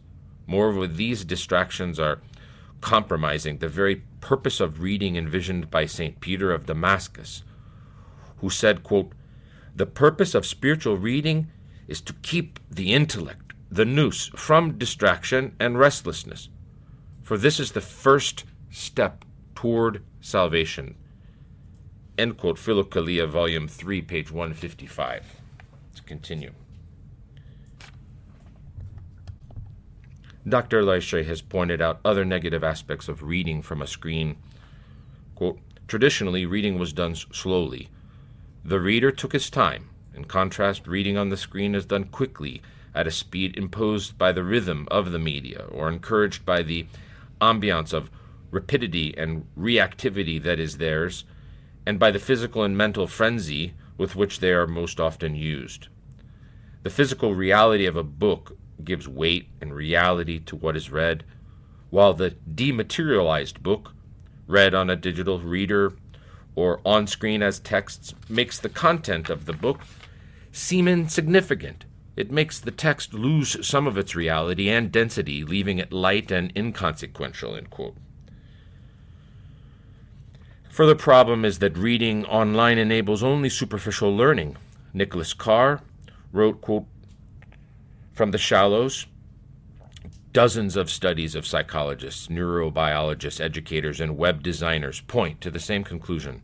When we go online, we enter an environment that promotes cursory reading, hurried and distracted thinking, and superficial learning. The net delivers precisely the kind of sensory and cognitive stimuli, repetitive, intensive, interactive, addictive, that have been shown to result in strong and rapid alterations in brain circuits and functions, end quote. Larcher. To continue, moreover, a study in 2003 showed that, quote, the digital environment tends to encourage people to explore many topics extensively, but at a more superficial level, and that hyperlinks in the text they're reading distract people from reading and thinking deeply, end of quote. As Dr. Larcher wrote, again from The New Media Epidemic, using the new media weakens our ability to reflect, both quantitatively and qualitatively. Reflection is not simply thought, a flow of descriptions, images, and ideas. It is an ordered process that involves the intuition backed by reason, with its logical categories and its rules of organization and argument, and by a critical spirit. It means stepping back to a certain distance and taking time. The new media work almost without a pause, pouring forth a continuous flow of information that does not allow our thought to pause and examine itself. Our mental powers go with the flow, almost wholly reduced to dependence and passivity. Urgency is the hallmark of the new media. Messages must be sent quickly. This speed prevents reflection, which generally needs time, except in the exceptionally rare case of real urgency, end quote. A further drawback of internet use is that it naturally encourages the habit of multitasking and frequently shifting our attention. This taxes our mental resources because every time we shift our attention, our brain has to reorient itself. As Maggie Jackson explains in her book Distracted on multitasking, quote, the brain takes time to change goals, remember the rules needed for the new task, and block out cognitive interference from the previous, still vivid activity, end quote. From Maggie Jackson's work Distracted, The Erosion of Attention in the Coming Dark Age. To continue. A moderate estimate is that unnecessary interruptions and consequent recovery time now eat up an average of 28% of the working day. The American Psychological Association declared more grimly that, quote, shifting between tasks can cost as much as 40% of someone's productive time. The economic cost of these interruptions in the corporate world was calculated to be $900 billion a year in 2009. As for how damaging interruptions are for the monastic world and our inner world, this is harder to quantify. Nevertheless, the following points can give us some idea of this. Nicholas Carr observed, quote, many studies have shown that switching between just two tasks can add substantially to our cognitive load, impeding our thinking and increasing the likelihood that we'll overlook or misinterpret important information. William Powers added, quote, recovering focus can take 10 to 20 times the length of the interruption. So a 1-minute interruption could require 15 minutes of recovery time, and that's only if you go right back to the original task. Jam other tasks in between and the recovery time lengthens further, end quote, from Hamlet's Blackberry. Furthermore, Dr. Larcher observes, on the net, where we routinely juggle not just two but several mental tasks, the switching costs of multitasking are all the higher. This accumulated nervous fatigue leads to decompensations, which can end in depression, but more often take the form of burnout. These interruptions turn into a self-perpetuating cycle, as Simon Sinek points out, quote, from his book, Leaders Eat Last. The more external interruptions we experience, like a text or an email alert, the more we engage in self-interruption, that is, interrupting ourselves mid-task to check our email or phones without any notification from a ring or a bing. In other words, interruptions lead to more interruptions, and more interruptions not only reduce opportunities for focused deep thought, but they also delay the completion of work and increase feelings of pressure and stress.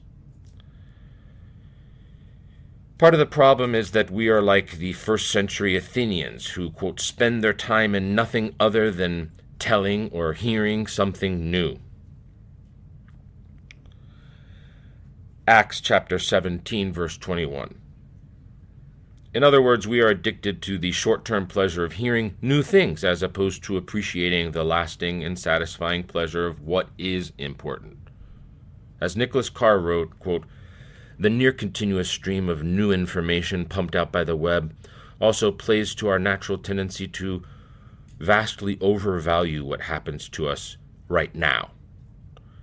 As Union College psychologist Christopher Chabris explains, we crave the new, even when we know that the new is more often trivial than essential.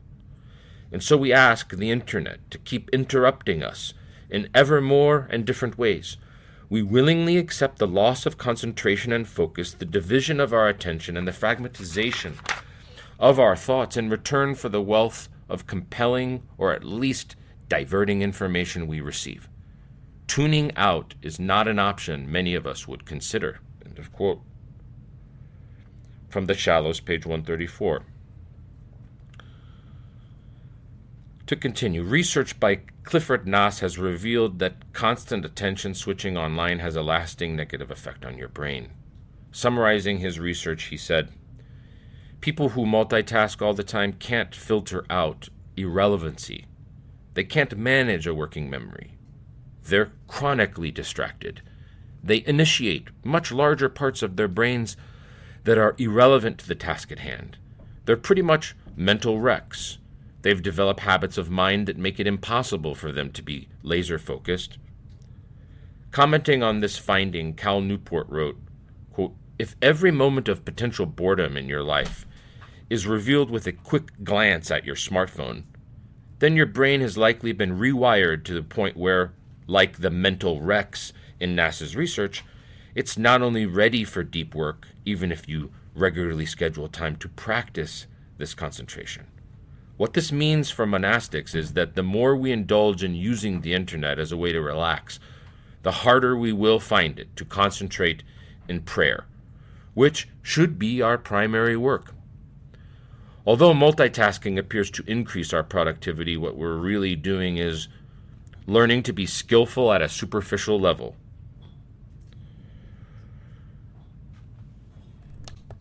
According to David Meyer, a neuroscientist and leading expert on multitasking. Another neuroscientist, Jordan Grafman, explains that improving our ability to multitask hampers our ability to think deeply and creatively. Quote, the more you multitask, the less deliberative you become, the less able to think and reason out a problem. End quote. He argues that you become more likely to rely on conventional ideas and solutions than to challenge them with original lines of thought. Creativity is also hampered by the distracted state created by the internet, as Nicholas Carr explains. The constant distractedness that the net encourages is very different from the kind of temporary, purposeful diversion of our mind that refreshes our thinking when we're weighing a decision. The net's cacophony of stimuli short-circuits both conscious and unconscious thought, preventing our minds from thinking either deeply or creatively. Using the internet also reduces the mind's ability to focus because of its continual interruptions. Nicholas Carr wrote, quote, the net seizes our attention only to scatter it. We focus intensively on the medium itself, on the flickering screen, but we're distracted by the medium's rapid-fire delivery of competing messages and stimuli. Whenever we turn on our computer, we are plunged into an ecosystem of interruption technologies. The net is, by design, an interruption system, a machine geared for dividing attention. Psychological research long ago proved what most of us know from experience.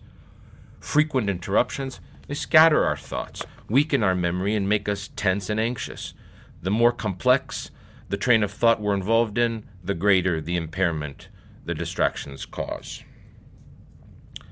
Dr. Larche added, quote, the worst damage caused by the new media is to the faculty of attention and consequently to concentration. Their power to distract and disperse make attention more and more difficult, be it to one's own tasks, to others, or to God. William Powers elaborates on how digital devices both help and harm the mind. Quote, "Of the mind's many aptitudes, the most remarkable is its power of association, the ability to see new relationships among things. Digital devices are, in one sense, a tremendous gift to the associative process because they link us to so many sources of information. The potential they hold out for creative insights and synthesis is breathtaking. The best human creativity, however, happens only when we have the time and mental space to take a new thought and follow it wherever it leads. William James once contrasted the sustained attention of the genius, sticking to his subject for hours together, with the commonplace mind that flits from place to place. Geniuses are rare, but by using screens as we do now, constantly jumping around, we're ensuring that all of us have fewer ingenious moments and bring less associative creativity to whatever kind of work we do. Further problem for the brain caused by internet usage is cognitive overload, which Nicholas Carr explains as follows, quote, "Imagine filling a bathtub with a thimble. That's the challenge involved in transferring information from working memory into long-term memory. By regulating the velocity and intensity of information flow, media exert a strong influence on this process. When we read a book, the information faucet provides a steady drip, which we can control by the pace of our reading. Through our single-minded concentration on the text, we can transfer all or most of the information, thimbleful by thimbleful, into long-term memory and forge the rich associations essential to the creation of schemas. With the net, we face many information faucets, all going full blast.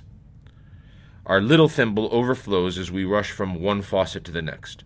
We're able to transfer only a small portion of the information to our long-term memory, and what we do transfer is a jumble of drops from different faucets, not a continuous coherent stream from one source. The information flowing into our working memory at any given moment is called our cognitive load. When the load exceeds our mind's ability to store and process the information, when the water overflows the thimble, we're unable to retain the information or to draw connections with the information already stored in our long-term memory. We can't translate the new information into schemas. Our ability to learn suffers and our understanding remains shallow. Because our ability to maintain our attention also depends on our working memory, quote, we have to remember what it is we are to concentrate on. As Torkel Klingberg says, a high cognitive load amplifies the distractedness we experience. When our brain is overtaxed, we find distractions more distracting. Some studies link so-called attention deficit disorder, or ADD, to the overloading of working memory.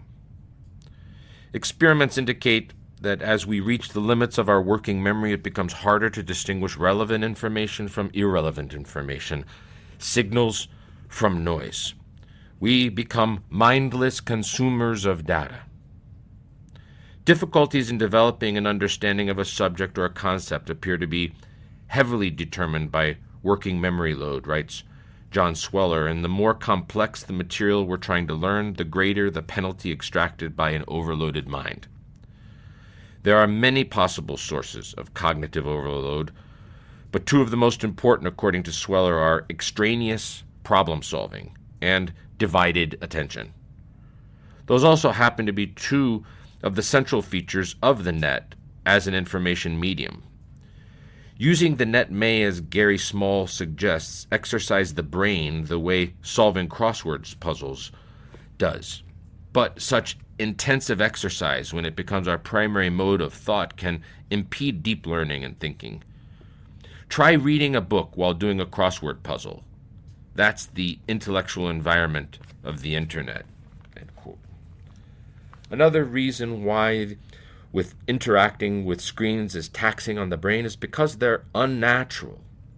As William Powers explains in Hamlet's Blackberry on page 153, quote, among researchers who study how humans interact with technology, there's a theory known as embodied interaction, which says that three-dimensional tools are easier on the mind in certain important ways. This makes intuitive sense. Think of a screen with a dozen different documents open, all layered on top of one another, and what a pain it is to try to organize and keep track of them all at once, using just your clicker and keyboard. Sometimes you want to reach in there and grab them, but you can't. Reading and writing on screen, we expend a great deal of mental energy just navigating. Paper's tangibility allows the hands and the fingers to take over much of the navigational burden, freeing the brain to think. End of quote. Being exposed to too much information has a detrimental effect on attention. As Herbert Simon, a Nobel laureate, observed, quote, what information consumes is rather obvious. It consumes the attention of its recipients. Hence, a wealth of information creates a poverty of attention. St. Nicodemus of the Holy Mountain observed this same principle in the spiritual realm. He wrote, as found in Unseen Warfare, the Spiritual Combat and Path to Paradise, page 92 to 93, quote, just as it is necessary to guard the mind from ignorance, so is it equally necessary to protect it from the opposite, namely, from too much knowledge and curiosity. For if we fill it with a quantity of information, ideas, and thoughts, not excluding such as are vain, unsuitable, and harmful, we deprive it of force, so that it no longer is able to understand clearly what is useful for our true self-correction and perfection. Therefore, in relation to the knowledge of earthly things, which is not indispensable, even if it is permissible, your attitude should be as one already dead. Always collect your mind, collect your nous within yourself, with all the concentration you can, and keep it free of thoughts about all worldly things. Quote, considering that St. Nicodemus wrote this 2 centuries before the information explosion of the modern world,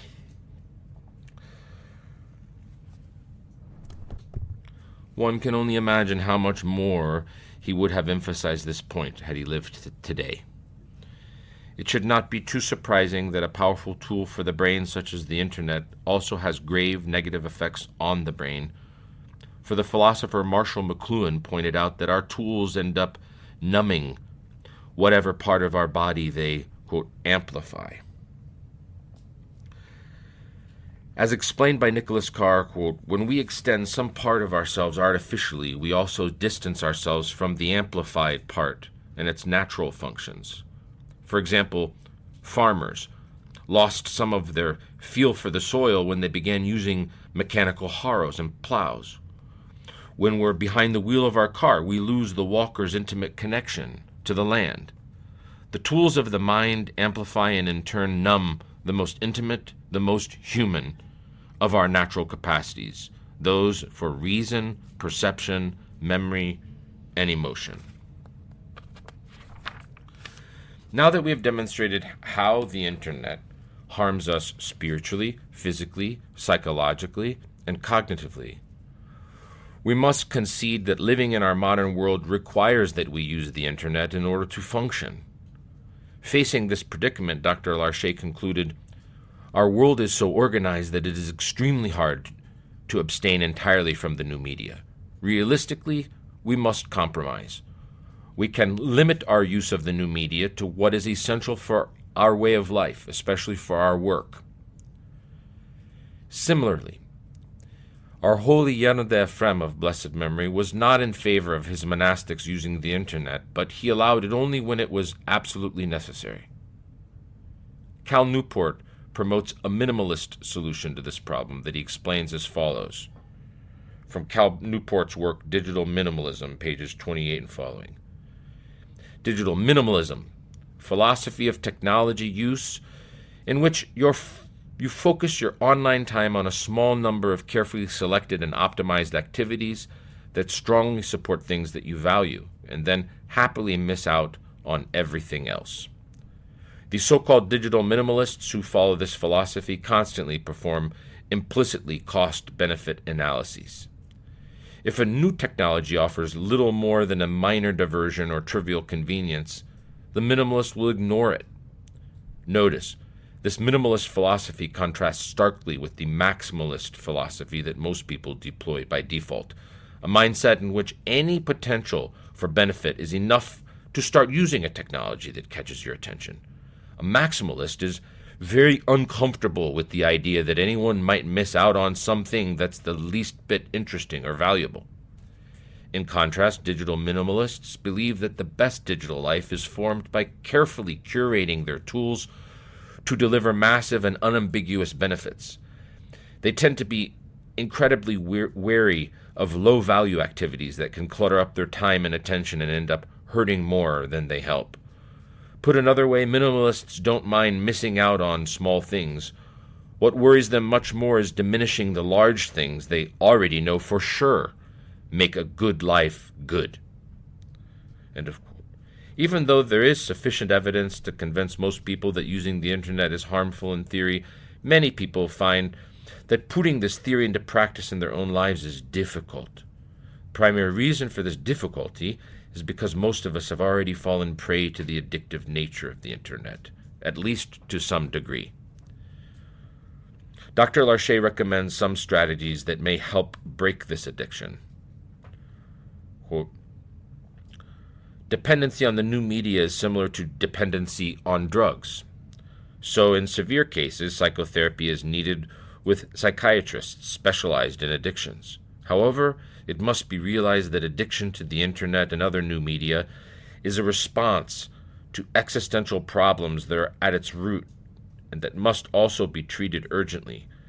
These existential problems most often arise from deep spiritual roots and so require a spiritual therapy. Not all the forms of addiction to the new media are grave enough to need a stay in a hospital or even psychotherapy. The firm intention to reduce exposure can be effective if there is personal discipline. There are more and more reports of the positive results of long-term retreats from connected devices. Those who cannot cut themselves off completely for so long, often for professional reasons, are advised to unplug regularly for short periods of at least 5 days.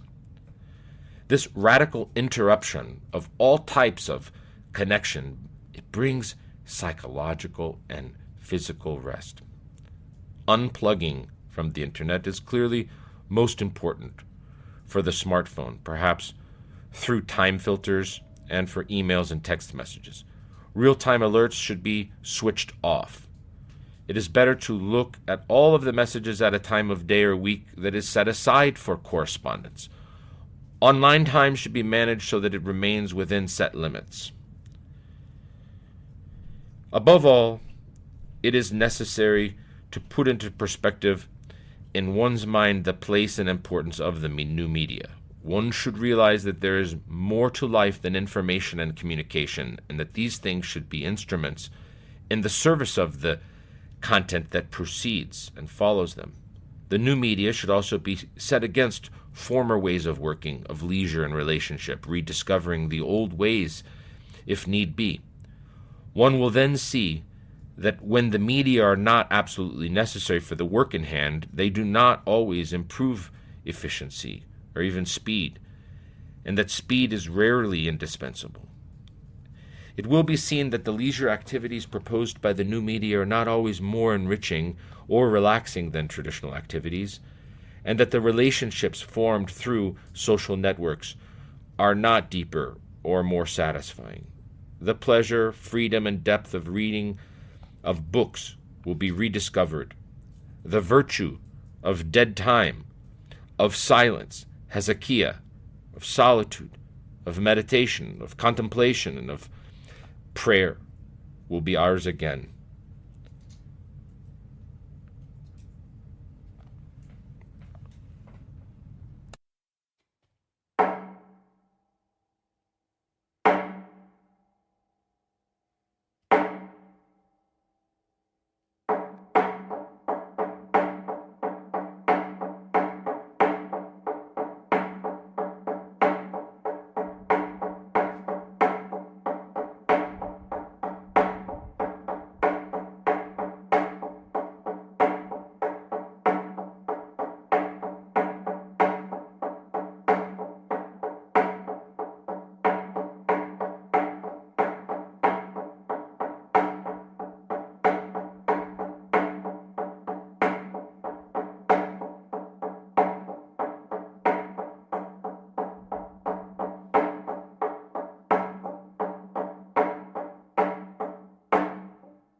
15.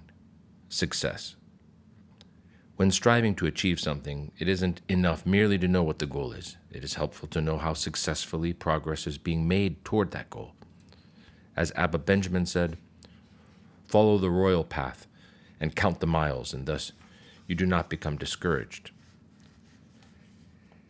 Footnote: St. Joseph the Hesychist also taught, quote, man is meant not only to run, but also should count the miles on the road. Commenting on this, Abba Dorotheus explained, the miles that one covers are the different spiritual states which one must always assess, so as to see where he is.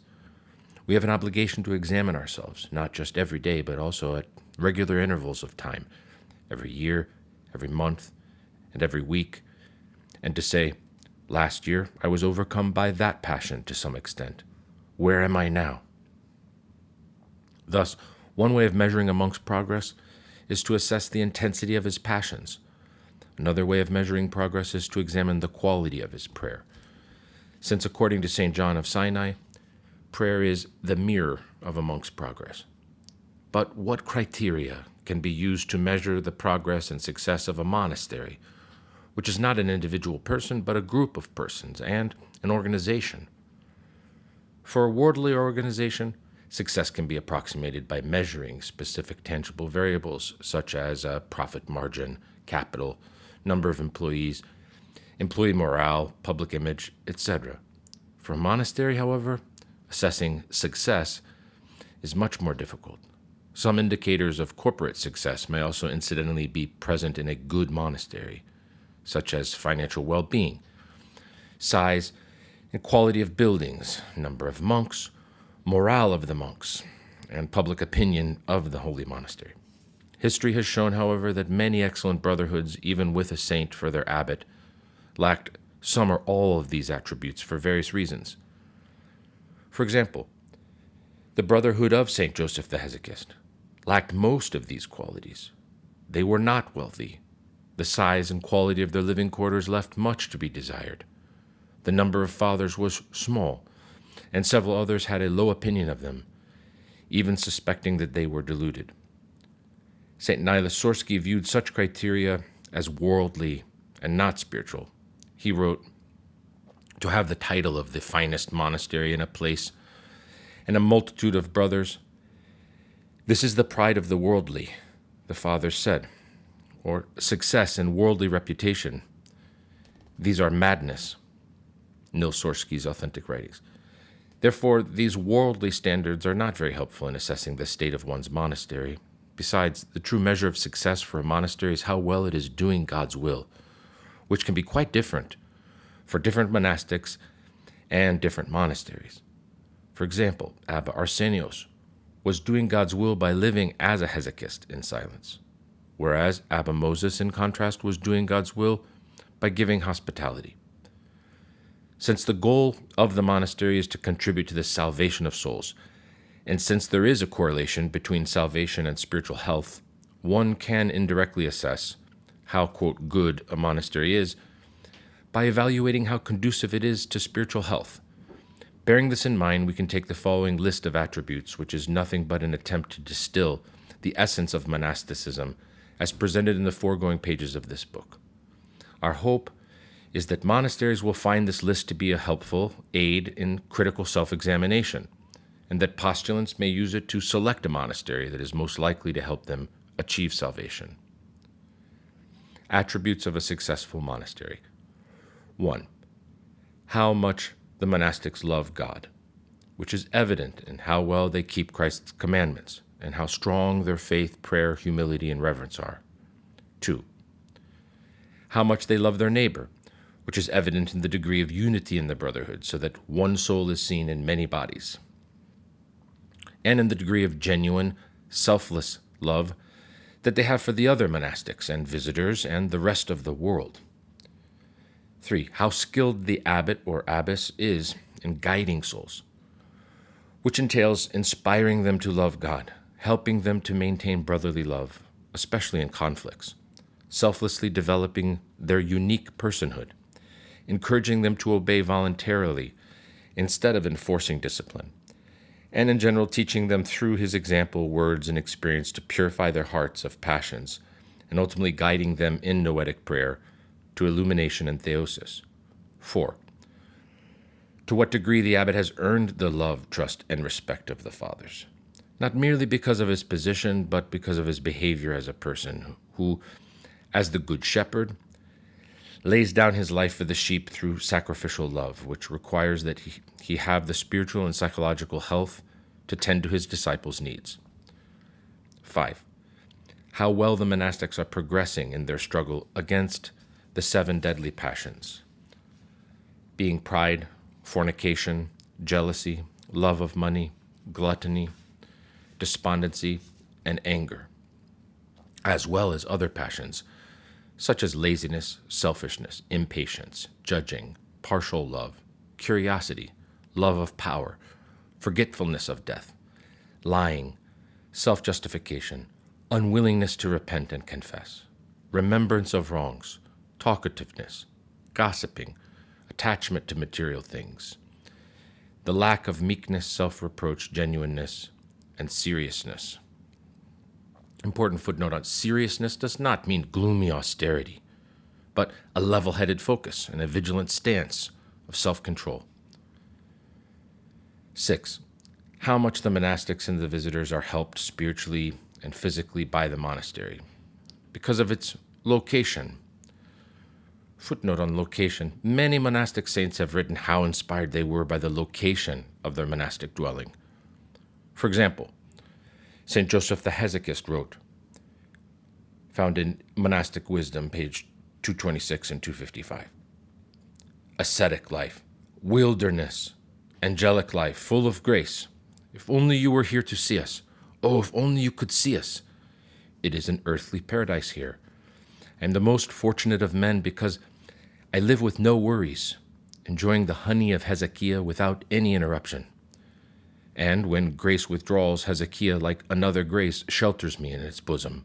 Then the pains and sorrows of this evil and toilsome life seem smaller. End of quote from St. Joseph. And Elder Ephraim once predicted with sorrow that a monastery he visited would never make any progress because its location was depressing rather than inspiring. A contemporary theologian observed, "There is an unaccountable solace that fierce landscapes offer to the soul. They heal as well as mirror the brokenness we find within.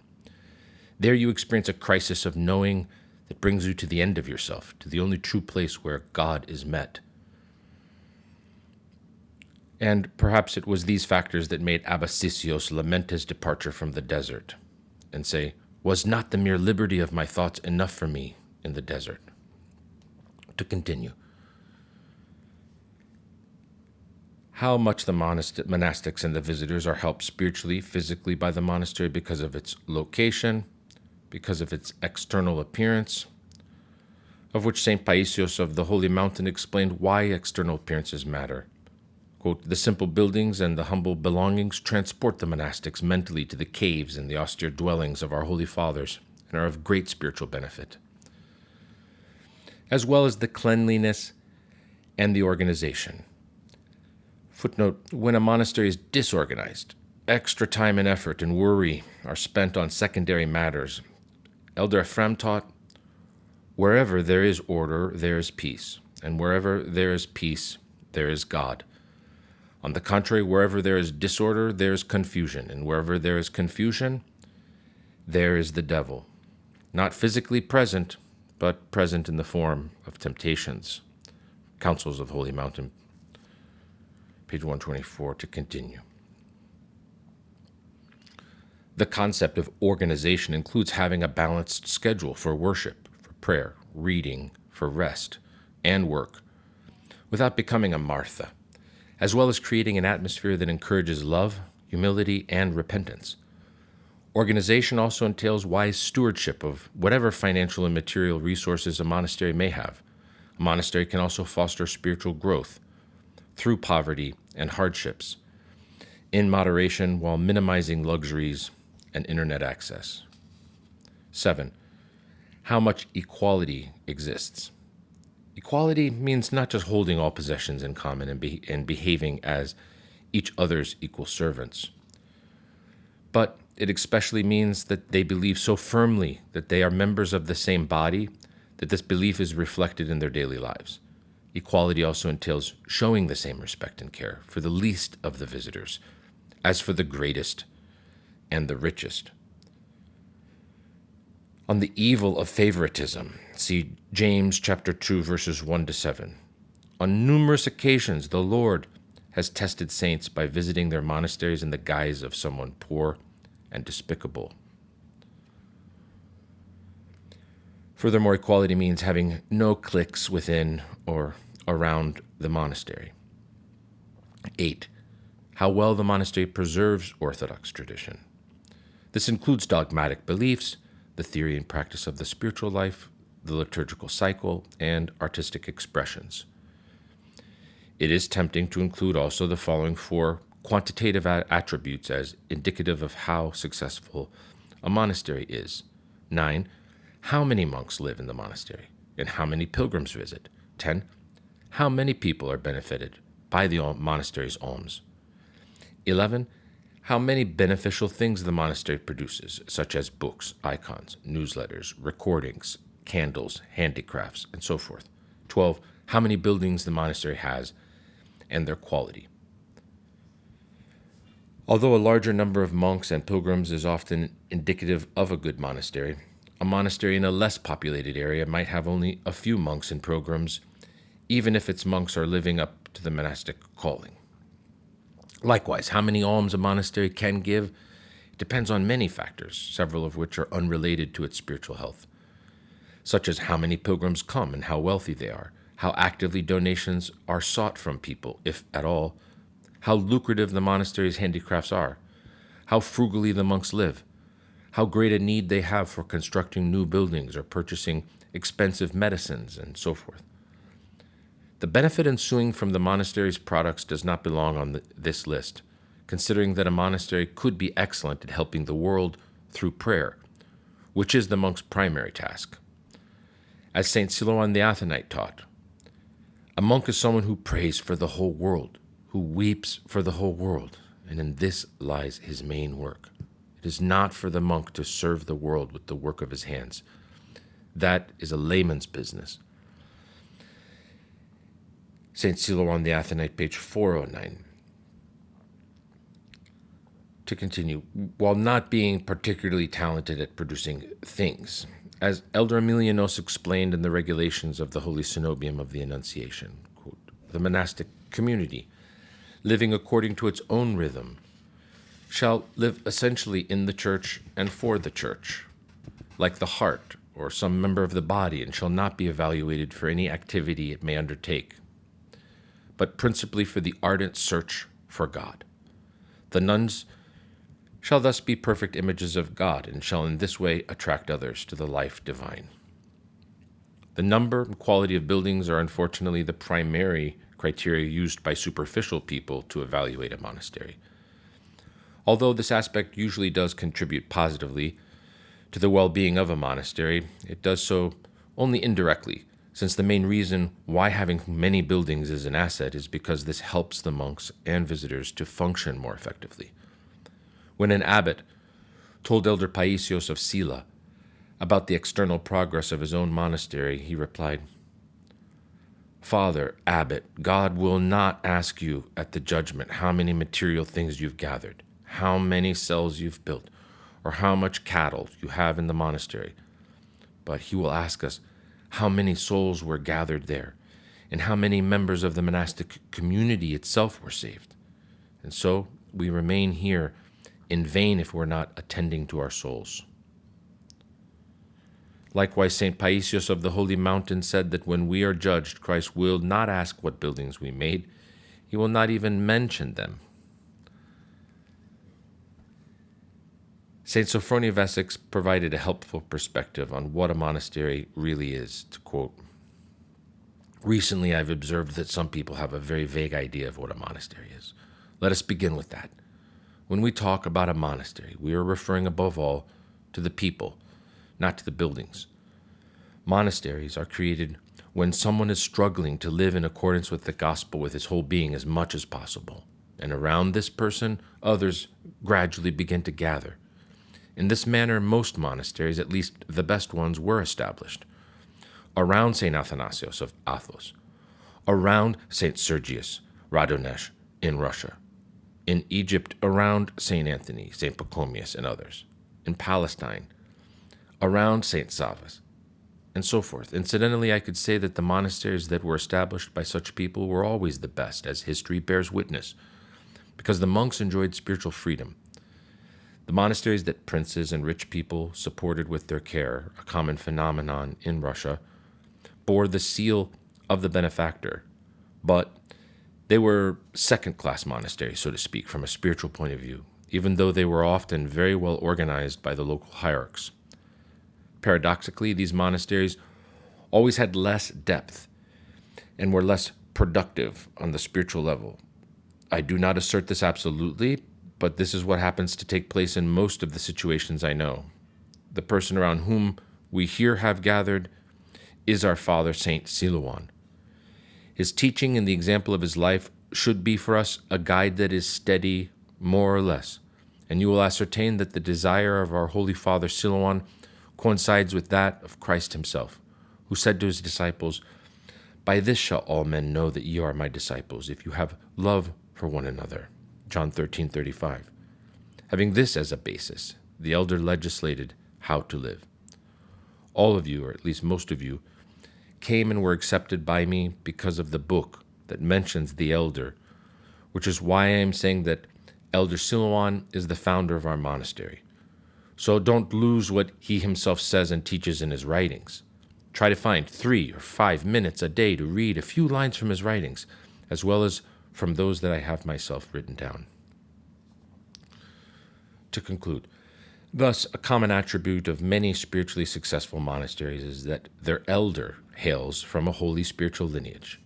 In other words, the monastery's elder had himself been under obedience to a holy elder and inherited his grace. This is why St. Daniel of Katonachia said, "Here, on the holy mountain, there is a tradition. You have to bury an elder in order to become an elder. That is to say, you must be obedient to an elder until his death in order to become an elder yourself." This characteristic is so common to the elders of spiritually successful monasteries that we could cite it as a prerequisite for success. This would be inaccurate, however, since there have been exceptions to this rule, the most notable exception being St. Paisios Velichkovsky. One final aspect of a good monastery not listed here is the amount of grace present in it, in the abbot and in the brotherhood. We have omitted it not because it is unimportant, but because it is the hardest to measure. Yet most people, even the non-Orthodox who have visited a holy monastery, have a sense of what this grace feels like. 16. Failure. History has shown again and again that people, including saints, attain success usually only after numerous mistakes and failures. We do not expect to be exempt from this law of human nature, and therefore we need to be ready to welcome corrections with humility and gratitude, and to have the courage to make a new beginning whenever we realize we have strayed from the true path. Failure comes in various shapes and sizes. Most of the forms of failure for a monastery are simply the opposites of the forms of success listed in the previous section. A more subtle form of failure is to have group pride.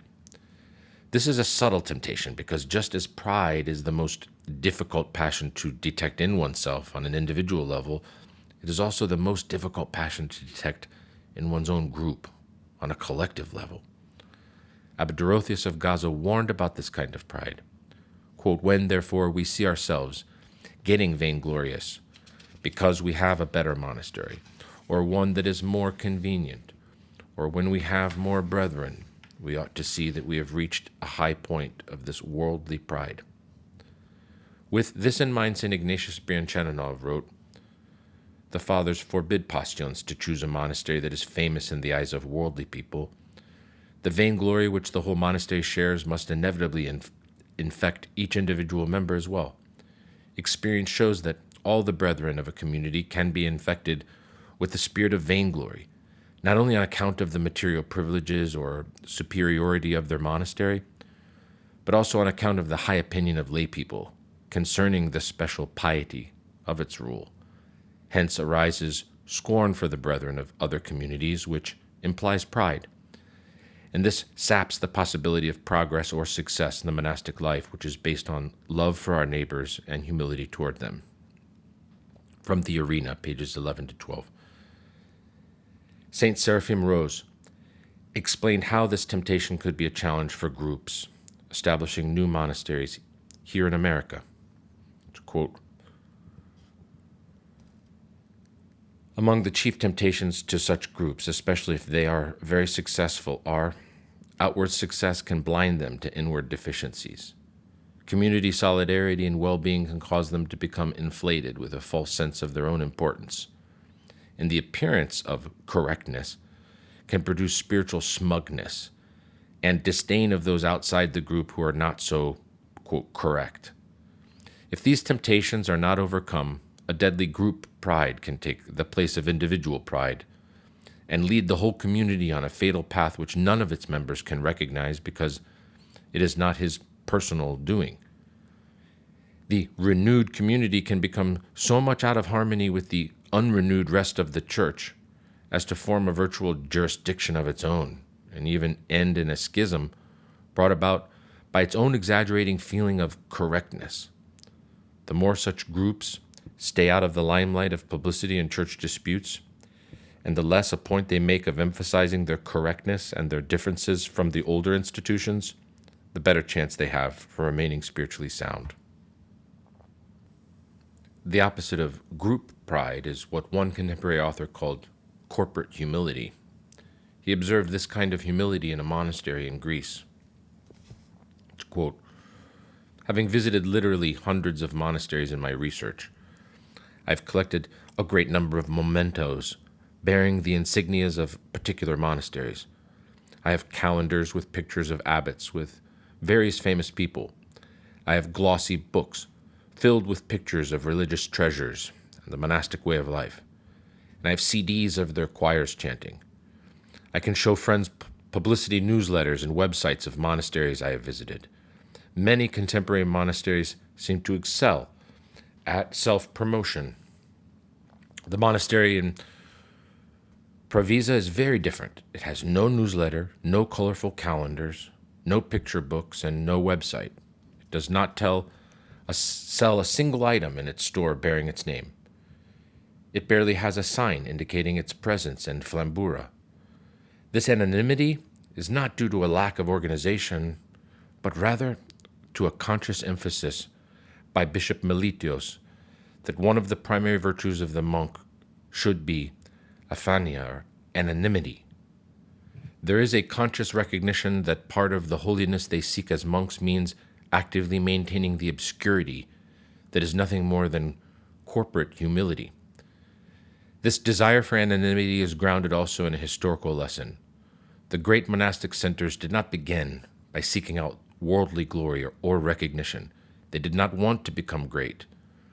Rather, they sought out authentic holiness. Their rejection of the world was not done out of misanthropy, but rather out of their sole desire to seek out holiness here on earth. And it was this holiness that brought them fame, not vice versa. Many modern monasteries seem to reverse this relationship, end of quote. Father Seraphim Rose wrote about another pitfall for monasteries in America. Quote Saint Seraphim Rose again, this one also from Vita Patrum, the Life of the Fathers of St. Gregory of Tours, page 159, to quote St. Seraphim. Unfortunately, the awareness of Orthodox monasticism and its ABCs remains largely, even now in 1975, an outward matter. There's still more talk of elders, of hesychism, and prelist delusion than fruitful monastic struggles themselves. Indeed, it is all too possible to accept all the outward marks of the purest and the most exalted monastic tradition: absolute obedience to an elder, daily confession of thoughts, long church services, or individual rule of Jesus prayer and prostrations, frequent reception of the Holy Communion, reading with understanding of the basic texts of the spiritual life, and in doing all this, to feel a deep psychological peace and ease, and at the same time to remain spiritually immature. It is possible to cover over the untreated passions within one by means of a facade or technique of, quote, correct spirituality without having true love for Christ and one's brother. The rationalism and coldness of heart of modern men in general make this perhaps the most insidious of the temptations of the monastic aspirant today. Orthodox monastic forms, true enough, are being planted in the West. But what about the heart of monasticism and Orthodox Christianity? Repentance, humility, love for Christ our God, and unquenchable thirst for his kingdom. In all humility, let us admit the poverty of our Christianity in America, the coldness of our love for God, the emptiness of our spiritual pretensions, and let us use this confession as the beginning of our monastic path, which is a path of correction. Let us, the monks of the last times, realistically aware of our failings and of the pitfalls before us, not lose courage at the sight of them, but let us all the more strenuously offer to God our humble entreaty that he might forgive our sins and heal our wounded souls. End of quote, St. Seraphim Platina. To continue, when an organization is successful, its power naturally increases. This principle applies to monasteries as well. As power increases, however, so does the temptation for corruption. Lord Acton famously quipped, quote, power tends to corrupt, and absolute power corrupts absolutely. Recent studies have shown, however, that it would be more accurate to say that power does not corrupt, but rather heightens pre-existing ethical tendencies. This finding is in line with Abraham Lincoln's maxim, nearly all men can stand adversity, but if you want to test a man's character, give him power. Thus, in a monastery, as long as the abbot maintains impeccable ethics, his power will not result in some form of corruption. 17. Legalities. Elder Emilianos stated in the regulations of the Holy Cenobium of the Annunciation, quote, a nun whose life is spiritual and whose ardent soul adheres firmly to God shall not have recourse to civil courts, even if she is unjustly treated, suffers, or is brought to death itself, but shall live only in God, trusting in him. End of quote. To implement this principle in some monasteries, every novice is required to sign a release agreement that expresses his understanding that he will receive no monetary compensation for his work and cannot sue the monastery. Signing this kind of document was a prerequisite for joining some monasteries in the old days. For example, the rule of the master dictates, quote, if the brother chooses to give himself along with his possessions to the monastery and does not wish to sell them, in case he should ever want to leave, subverted and backed by the devil, and make trouble for the monastery by demanding his things, let him first with his own hand draw up a pledge of stability, adding an inventory of his goods. Then let him offer everything with his soul as a gift to God and to the oratory of the monastery with religious persons, bishop, priest, and deacon, and the clergy of that area signing as witnesses. In the document itself, let him make this declaration, that should he ever want to quit the monastery, he will depart from the monastery without his goods, and from God without forgiveness of his sins. Furthermore, whatever he at any time acquired or made or contributed while in the monastery may absolutely not be given back to him when he leaves. When a person wishes to join a monastery, he should read and sign the monastery's Typikon. The rule of Macarius states, quote, if someone from the world should wish to be converted in the monastery, let the rule be read to him when he enters, and let every practice of the monastery be made clear to him. And if he should accept all things suitably, let him thus fittingly be received by the brothers in this cell. Likewise, St. Benedict described in more detail how the monastery's rule is to be repeatedly read to a postulant. From the rule of St. Benedict, quote, if he, that is the postulant, promises to remain steadfast, let this rule be read to him in order that after the lapse of 2 months, and let it be said to him, Behold the law under which thou desirest to combat. If thou canst keep it, enter. If, however, thou canst not, depart freely. And after the lapse of 6 months, let the rule be read over to him, that he may know for what purpose he enters.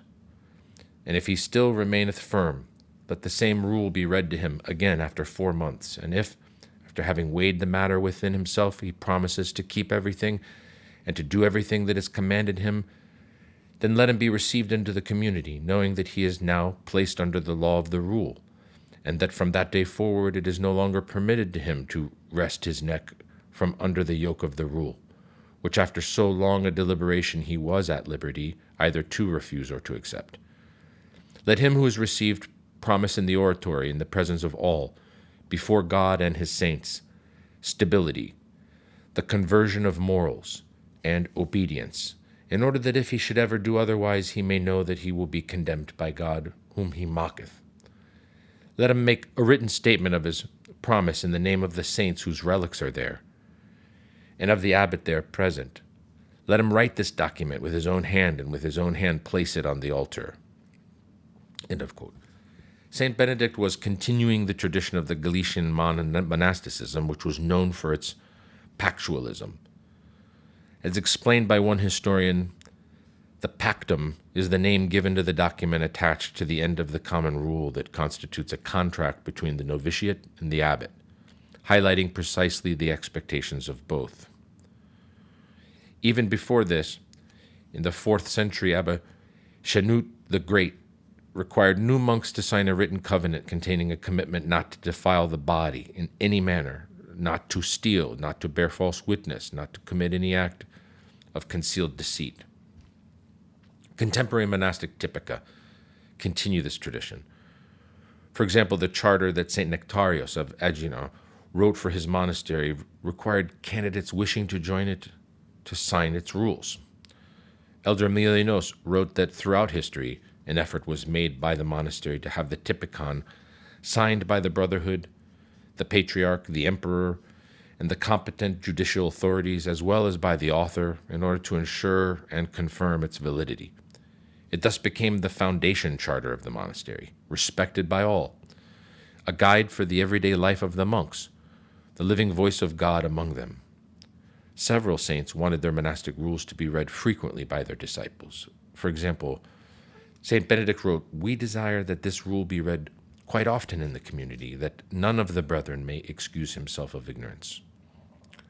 St. Sava of Serbia wrote, "Read these rules at the beginning of every month in the refectory to be reminded of these commandments and for the benefit of your souls." St. Athanasius I, the Patriarch of Constantinople, wrote that his monastic rule should be read every month.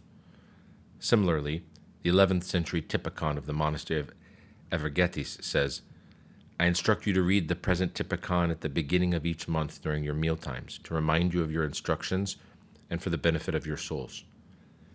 Typikon of the Monastery of Macarius quoted this injunction verbatim, but reduced the frequency to 3 times a year. Abba Chanute the Great ordered, "All the issues, ordinances, and words that we have recorded in all the epistles shall be read 4 times per year."